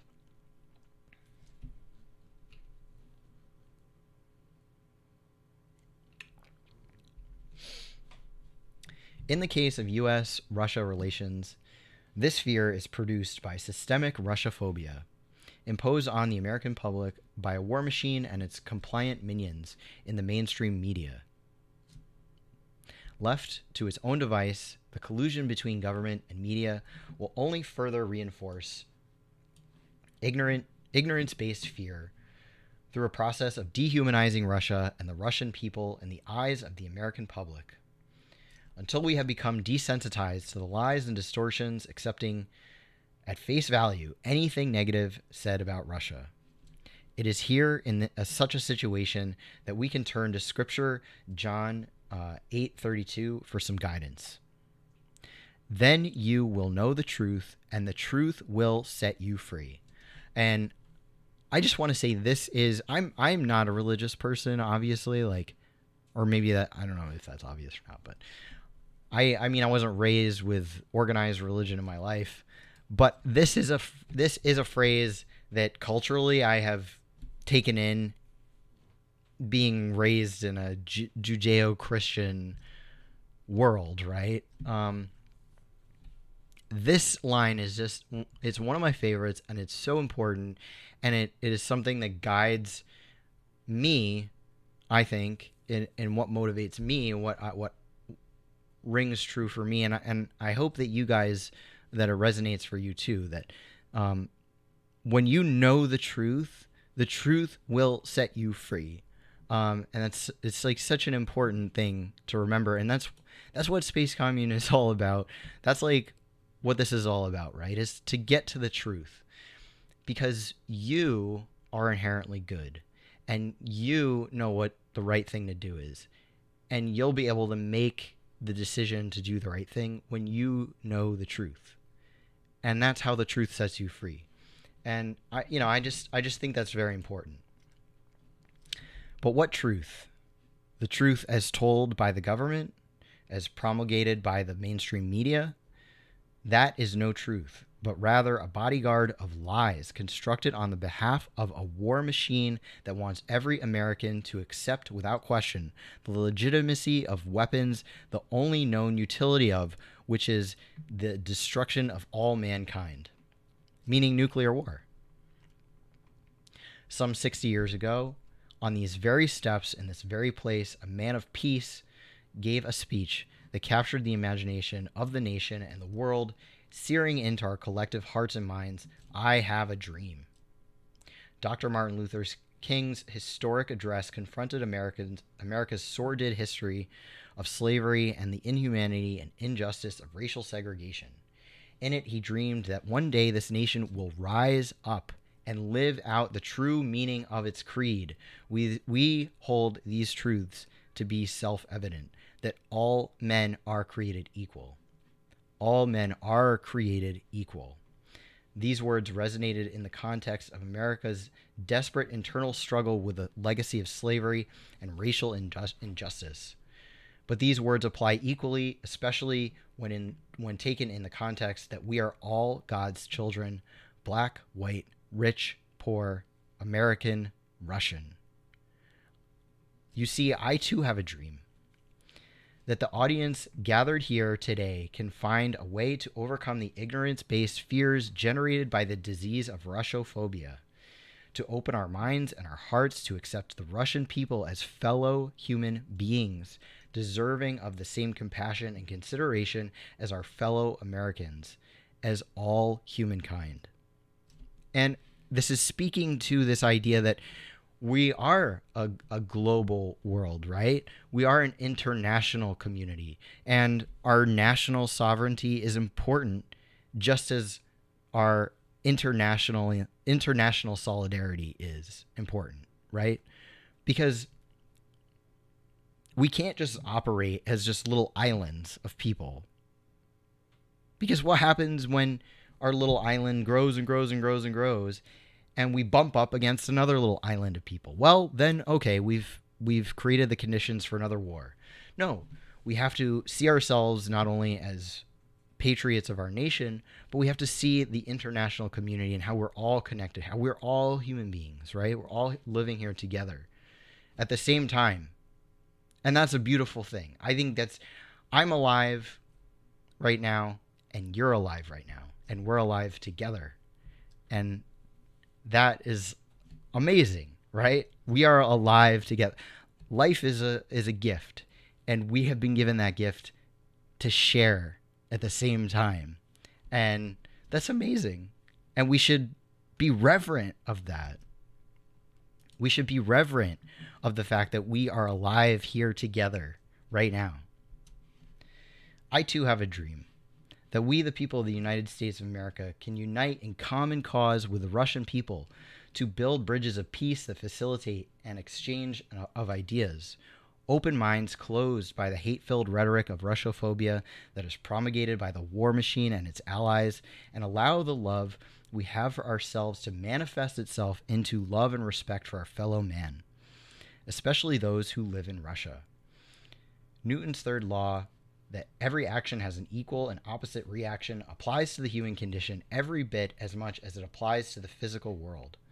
Love thy neighbor as thyself is applicable to all humanity.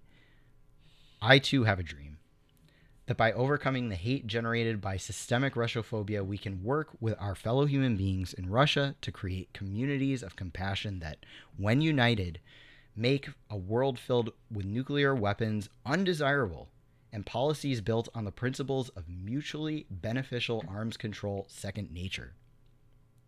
I too have a dream that one day, whether the red hills of Georgia or the black soil of the Kuban, the sons and daughters of the men and women who today operate the Russian and American nuclear arsenals will be able to quote Dr. King, to sit down together at the table of brotherhood.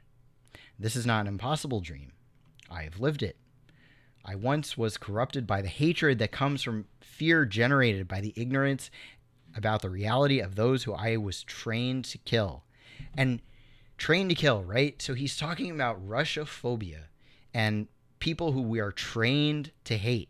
And that's what we see on social media with NAFO and these libtard idiots who just blame, oh, Putin is bad. Putin is bad. Russia is bad. Russia is evil. And they don't want to understand that that's not true. Human beings are essentially good and that they are our fellow human beings, right? But I then embarked on a remarkable journey of discovery facilitated by the implementation of the very same Intermediate Nuclear Forces Treaty that ended up saving humanity from nuclear annihilation, where I came to know the Russian people not as enemy but as friend, not as opponent but as colleague, as fellow humans capable of the same emotions as myself, imbued with the same human desire to build a better world for themselves and their loved ones, a free world of a world free of tyranny, of nuclear weapons. I too have a dream that the people gathered here today will join me on a new journey of discovery, one that tears down the walls of ignorance and fear constructed by the war machine, walls designed to separate us from our fellow human beings in Russia, and instead builds bridges that connect us to those who have been conditioned. We have been conditioned to hate, but now, for the sake of ourselves, our children, and our grandchildren must learn to love. And this goes not just for the Russian people, but for our own American populace, right? We are so divided.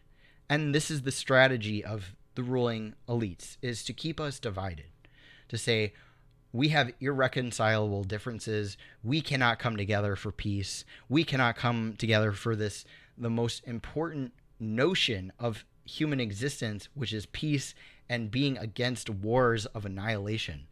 And that's ridiculous. Of course, we all want to live. We all want to live and thrive and survive, right? We have a common interest in that way. And we're all alike in that way. Whether you're in Russia or whether you're in the Democrat Party, or whether you're in the Republican Party, or whether you are a member of the LaRouche organization, or you're a member of DSA or whatever, right? We all have that in common. And we don't have to be divided. This will not be an easy journey, but it will be one worth taking. This is my journey, your journey, our journey, where we will embark literally down the road less traveled. And yes, it will be the one that will make all the difference. It will take us, as Dr. King once cried out, From these steps, these very steps, to the prodigious hilltops of New Hampshire, the mighty mountains of New York, the heightening Alleghenies of Pennsylvania, the snow-capped Rockies of Colorado, the curvaceous slopes of California, to every hill and molehill in Mississippi. This is an American journey, a journey of Americans united in the cause of peace and justice and a world free from the tyranny of nuclear weapons. Our numbers will grow from 2,000 to 20,000, from 20,000 to 100,000, and from 100,000 to 1,000,000 or more. And who knows, maybe in June of 2024, on the anniversary of the 1982 gathering of 1 million people in New York City's Central Park, where they rallied in favor of nuclear disarmament and an end to the nuclear arms race, we can come together and send a similar message to the war machine. 1 million people or more demanding that our government act in a manner that preserves and protects the lives and the future of all Americans, of all humanity. The 1982 rally set in motion events that led to the implementation of the Intermediate Nuclear Forces Treaty in 1987, a treaty that literally saved the world from nuclear destruction. I too have a dream that together we can harness the same energy, the same vision, the same passion as those who have gone before us and create a movement of people united in the principles of peace that will lead to a future arms control agreement between the United States and Russia that will preserve our collective futures. There will be forces that will try to disrupt us, to dissuade us, to destroy us, which is true. They will try to cancel us. They already have started. We cannot allow ourselves to be intimidated. We must not go gently into that good night, but instead rage against the dying of the light. Rage against the war machine. Rage so that together we may breathe life into the words of President Lincoln inscribed in the memorial behind me. To do all which may achieve and cherish a just and lasting peace among ourselves and with all nations. Let us get to work. Thank you. Now, I think that's an amazing speech. I didn't read the whole thing, but I think that's an amazing speech. And it hits all the notes, right? All the notes. We have to come together as the American people because we're so divided. And when we remain divided, they win, right? They can control us. They win. They get to do whatever they want. They get to be incompetent. They get to pull the truth away from us. They get to hide the reality from us, and they get away with it. They get away with murder, with literal murder and genocide. And the only way that we can counteract that is to come together as one American people. So the people trying to say, oh, this rally is run by fascists and it's not real and it's da-da-da, like, ignore them. Just ignore them. Because they're on the side of war. They're on the side of the military-industrial complex by saying that. Because it's going to take all of us coming together, right? It's going to take all Americans from whatever ideological background you have to come together as a nation to prevent this shit from happening and to take our government back and to take our nation back. It's not going to happen without that, right? It's not going to happen if we say, oh, you're not good enough to be anti-war. You're not good enough to be standing by my side to prevent nuclear war with Russia. You're not good enough. It's not going to happen.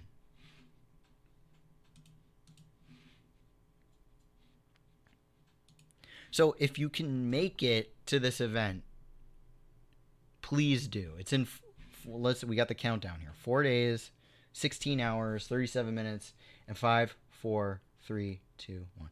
So it's coming up. It's coming up this weekend. And you should come. And if you can't make it, this is going to be an ongoing thing. So it's okay. we got to keep it. It's not just a one-day thing. You know, being anti-war isn't just a one-day thing. We got to keep it going.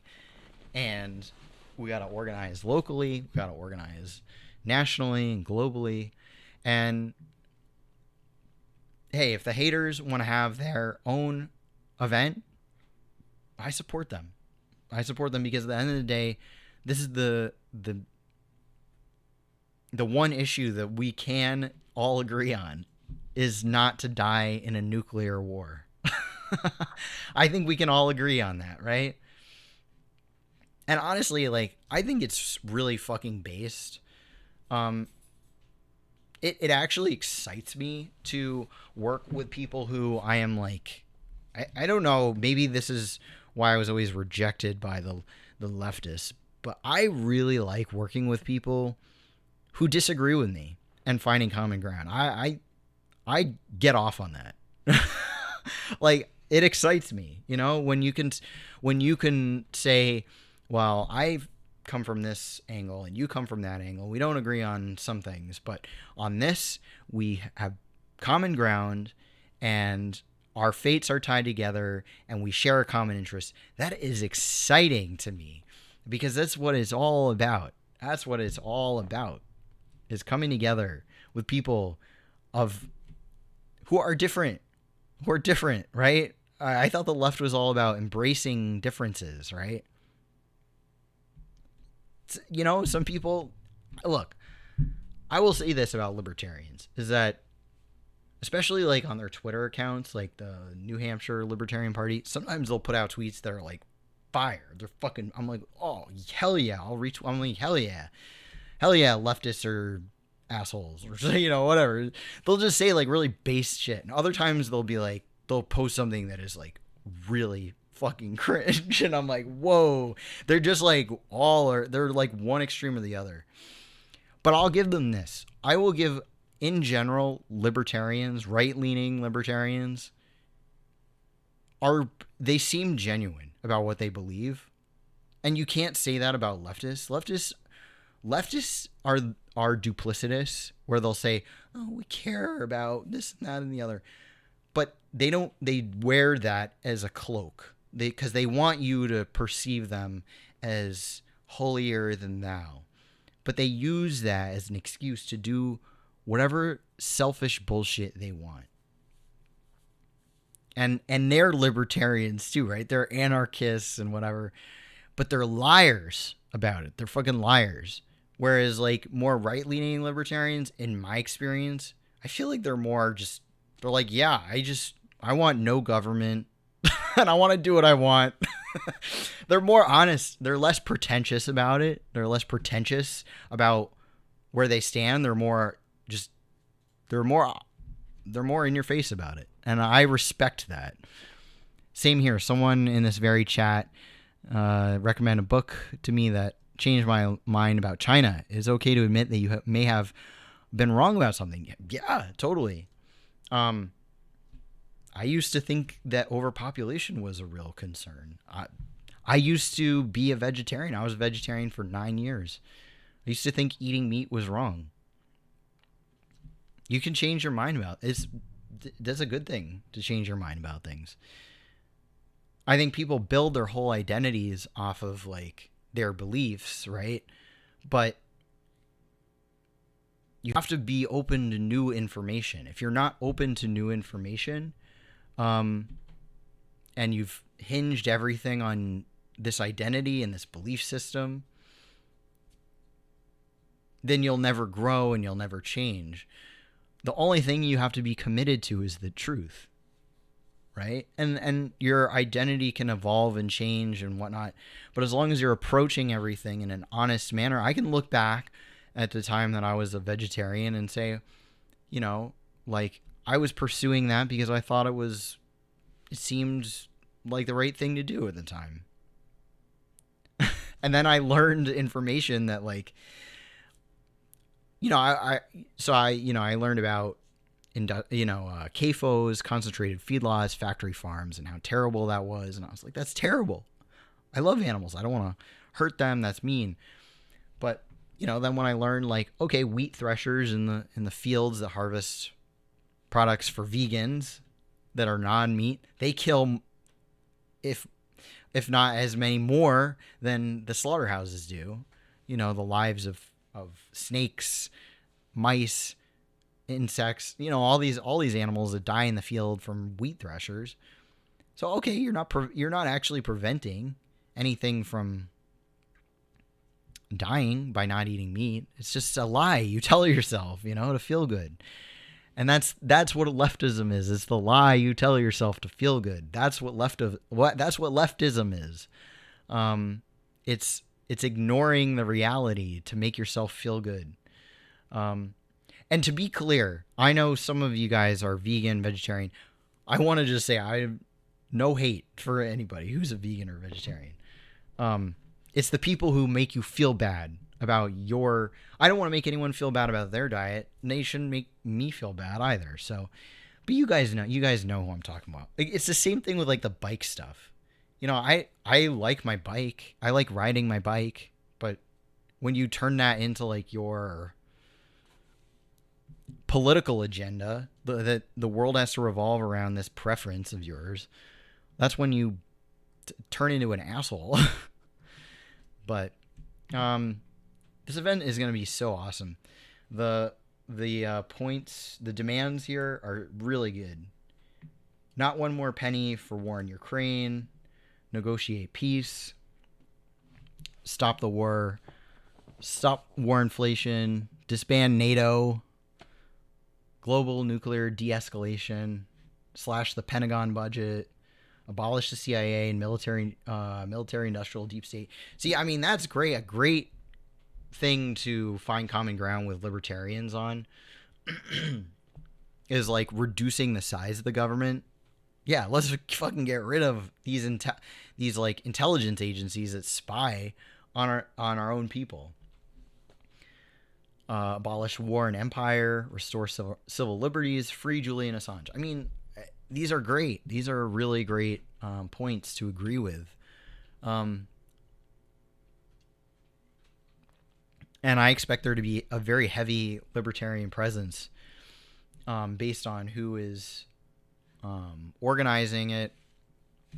And that's fine. You know, like, that's great. I think that's that doesn't make me like a libertarian by proxy, you know, like, oh, I'm in proxy with, I'm near these people, so their ideology is going to rub off on me. Like, no, I have come to my beliefs and philosophical and political beliefs based off of thinking, my own thinking, and I'm confident in what I believe in. So I'm not afraid of being around people who have different opinions than me, which is how some people like to operate, right?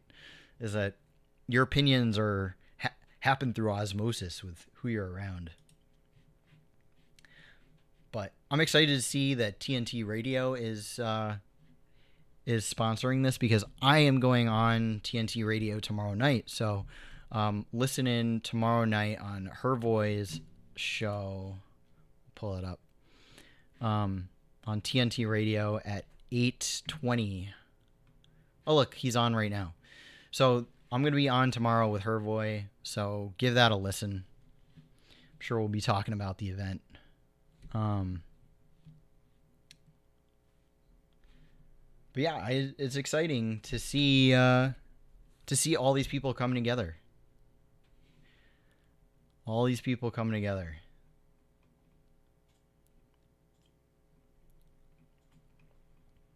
And Caleb Maupin and CPI are going to be hosting a post event, which I'll be talking at.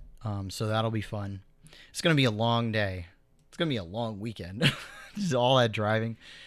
It'll be fun. It's going to be great, though. It's going to be exciting to be physically in the presence of people who want to end this war, right? I mean, I don't know about you guys, but I feel like I'm in a liberal bubble enclave, and everyone around me is just like Slava Ukraini, and it's depressing. It's really depressing to be around that. Jenny Lynn says, I hope someone is filming and streaming. I'm so bummed I can't be there. I think I saw the Gray Zone. I think I saw Max Blumenthal saying they were going to be streaming it. I would be surprised, based off of all the people who are going to be there, who have their own like PR and media teams. There's probably going to be tons of content coming out and like filming and whatnot. Yeah, Ron Paul's pretty cool. I like Ron. He says some pretty good stuff. It's gonna be great. It's gonna be really great. I'm very excited. Jimmy Dore, awesome. His spot on Tucker the other night was fucking amazing. If you haven't listened to that, check that out, because that was great. Gerald Celente actually lives in Kingston. He lives right here in Kingston. Go figure. But yeah, it's gonna be a great event. Yeah, the Young Turks not gonna be there. I know the left. Look, the leftists are putting on their own event. They're putting on their own event. What is it called? They're doing one. The Answer Coalition. The Answer Coalition is doing an event next month. Peace in Ukraine. Say no to endless wars. Fund people's needs, not the war machine. Saturday, March 18th at the White House. So good. I'm glad they're Code Pink, the People's Forum, Answer Coalition. I am in solidarity. I'm glad they're doing it. We need more. We need more rallies, more protests. Because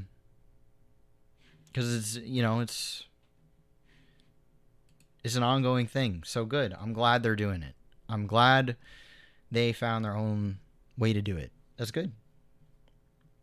It's the people who just sit and critique everyone who don't do diddly squat, like the haters. Yeah, you can't sit with us. I know. It's lunchroom table behavior. Yup, that's exactly what it is. It's lame. All these people, they're like, all they care about is the branding. They care about like, they wanna own the anti-war movement. They want that to be their brand. Nobody else can have it. But that's ridiculous, because that's not organizing. That's not doing anything. That's just saying like, it's like they want it to be their intellectual property. They are the anti-war people and no one else can be. I mean, how absurd is that? It just goes to show that you don't care about being anti-war. You just want the idea of anti-warness to be associated with your brand.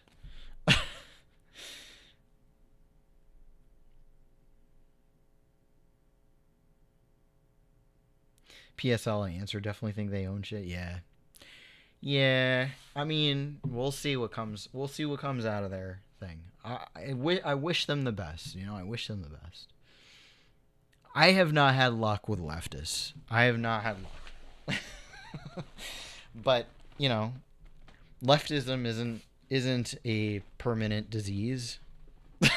You can always recover from it. You don't have to live with it forever.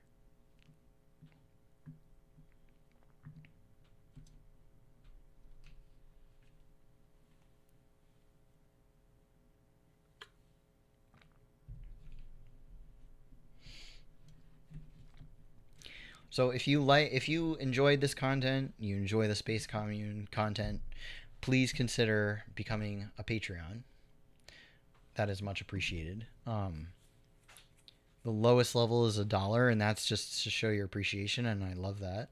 That keeps me going. That keeps me motivated to make more content, because I'm not doing this for a living. So it is nice to have the motivation. The $5 level will get you into our Discord, which is becoming a nice little brain hive, which is great. And then at the $15 level, we have merch rewards. I'm going to be doing some more t-shirt designs. I worked on a t-shirt design for the Schiller LaRouche people. I think they're going to be sporting that for the event, so that should be pretty cool. But yeah, consider joining the Patreon if you haven't. Don't forget to like the stream. At the very least, like and subscribe to the channel. Share it. Share it far and wide. Do you guys have any questions? I'm sure as soon as I end the stream, I'll say, oh, I forgot to talk about this, that, and the other. How do you describe yourself? I'm a human being. I am 37 years old. I just turned 37. I'm a New Yorker. I love cats. I have a cat. I have cats and a dog, but I'm more of a cat person. Does that answer? I'm probably not answering your question. How do you describe yourself? I have brown hair, blue eyes.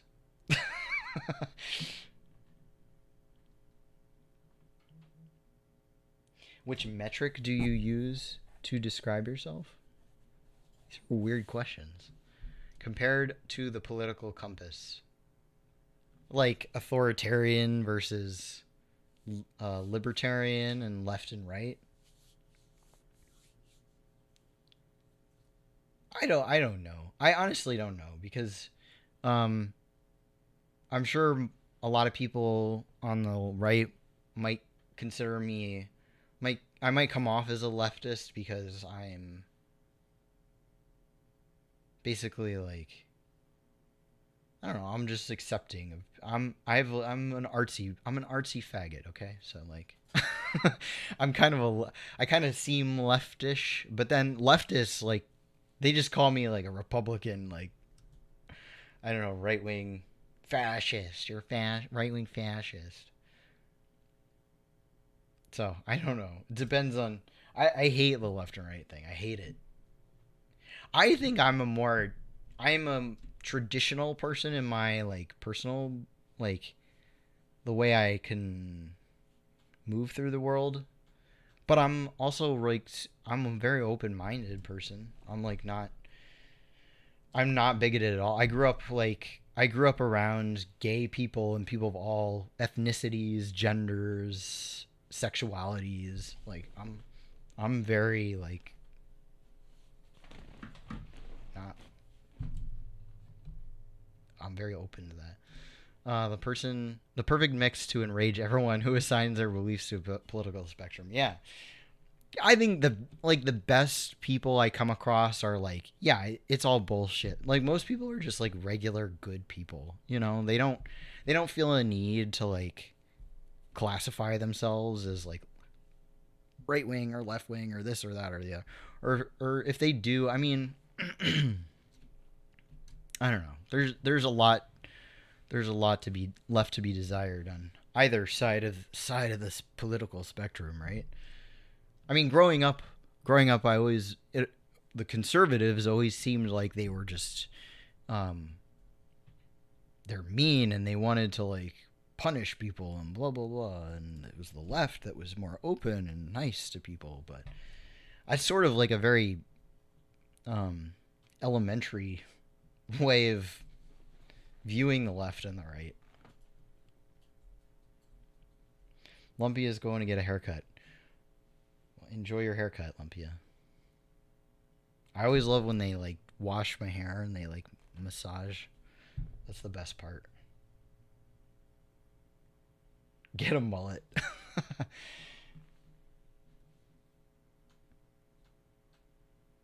Everything is upside down these days. It is.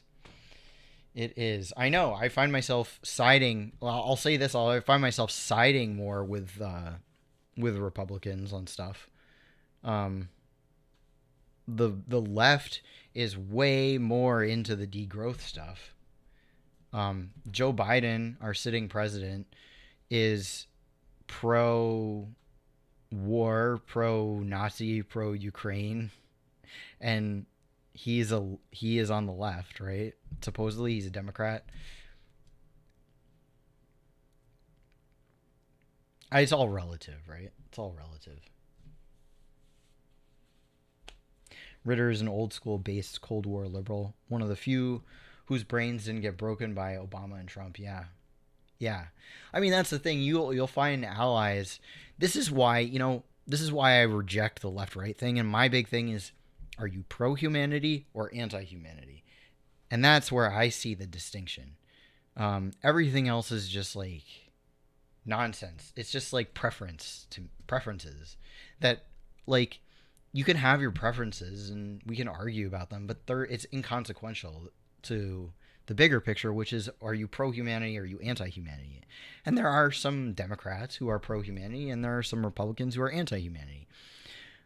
I would say the majority of Republicans at this point I see as pushing a more pro-humanity line. But, I mean, DeSantis is not. I mean, it's not a left... There's exceptions all over the place. And like, within New York State, we're basically, like, the Democrats control everything, so... Well, where I live, at least. So you have to kind of pick within the left, right? It's nonsense. Is China left? Yeah, China is China. What I would say is just ignore. I mean, I speak ill of leftists and leftism a lot, but I would say overall ignore left-right stuff as much as you can, because it's only there to, like, distract you. It's there to be like a shortcut to actually critically thinking about things. And it doesn't help you understand anything any better. It depends where you are. Here in New Jersey, the Republicans are awful, aside from a few in South Jersey. Most Republicans here are anti-Trump, neocon chicken hawks. Yeah, exactly. So, yeah, it's relative to wherever you are. So you can't just say, I'm left, I'm right, I'm Democrat, Republican. It's so relative to where you are. Pro-humanity, are they pro-humanity or are they anti-humanity? That is what I use as my differentiating factor. And I will add this too, that I say that a lot, but and people will use that term, humanity, being pro-humanity. They could say I'm pro-humanity, but they have to mean it. And the only way you can really be pro-humanity and mean it is if you understand what it is to be human and appreciate what it is to be human. And what it means to be human is to work, to produce, to create, to expand, to grow. That is what it means to be human. What separates us from the animals is that we have the ability to create our world and to control our environment and to work not just to survive and feed ourselves and live until we die. No, we can actually create in a way that provides abundance for the rest of our species and creates a better world for our species. We can innovate and we can create art, we can create technology, and that's what separates human beings from animals. And that you have to know that about human beings and acknowledge that and appreciate that about human beings to actually be pro-humanity. So people could say, I'm pro-humanity because I want to save the planet so that human beings can have a planet to live on. But that comes from a perspective of, like, human beings are a virus on the planet and that human beings are destroying the planet. China is the most pro-humanity in my opinion. I agree. I totally agree. I think they're leading the way. And again, that comes back to this. A lot of people like to talk shit and say, oh, ecological society. Fox, you're opposed to degrowth, but what about China? They're ecological society. I mean, we'll go into it one day and we'll debunk all this bullshit and give you all the context. But just from just approaching it from a logical perspective, okay, they're doing some ecological stuff, eco stuff, right? Green. they're saving the environment, whatever.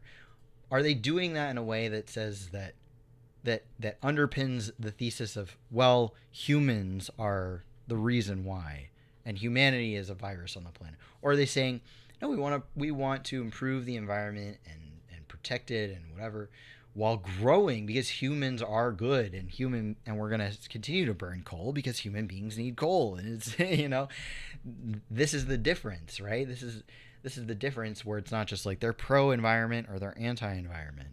That goes back to this left right bullshit, right?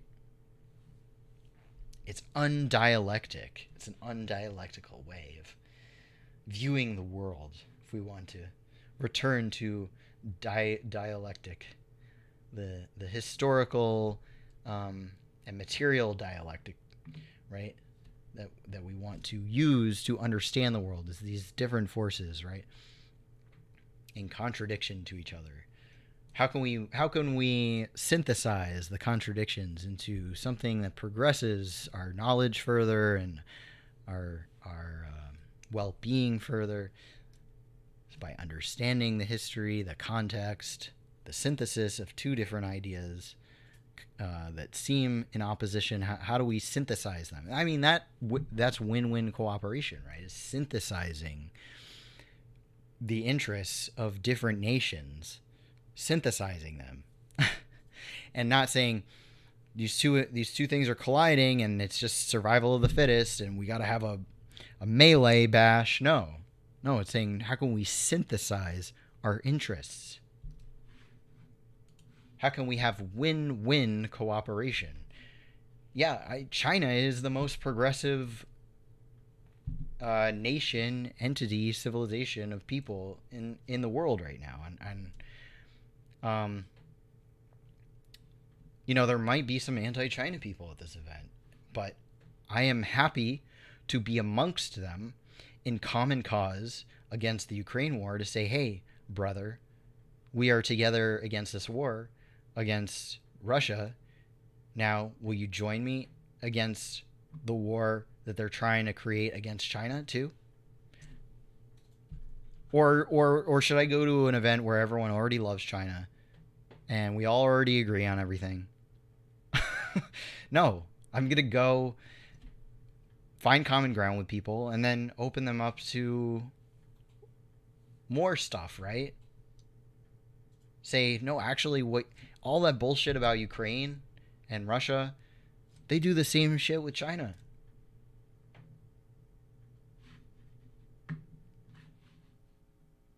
That's the most that's the best thing you can do right now, is not only make people aware of how close we are to nuclear war and preventing that from happening, but saying, like, actually China is our ally, is good. They want to see us succeed and we should work together.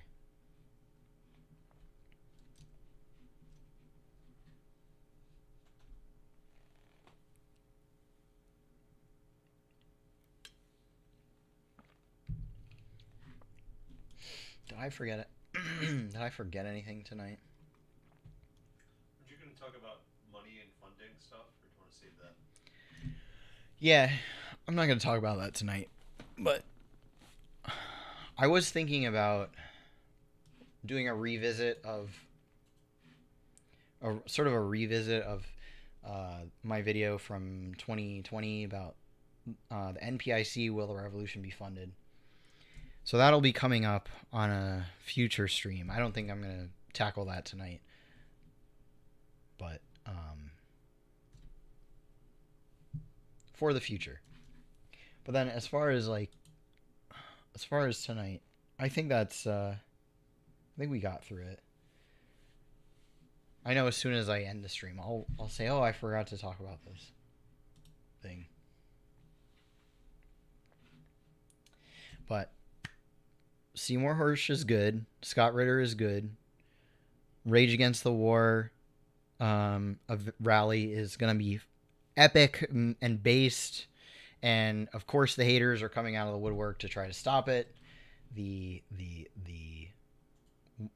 call it the Mickey Mat, right? They call them the military industrial media something complex, where it's like all these complexes, the media, military, academia, intelligence, just the entire complex is coming together to try to shut us up. And we say, no, fuck you. We're taking back our country. And I think this is going to be the beginning of the American people taking back our fucking country already.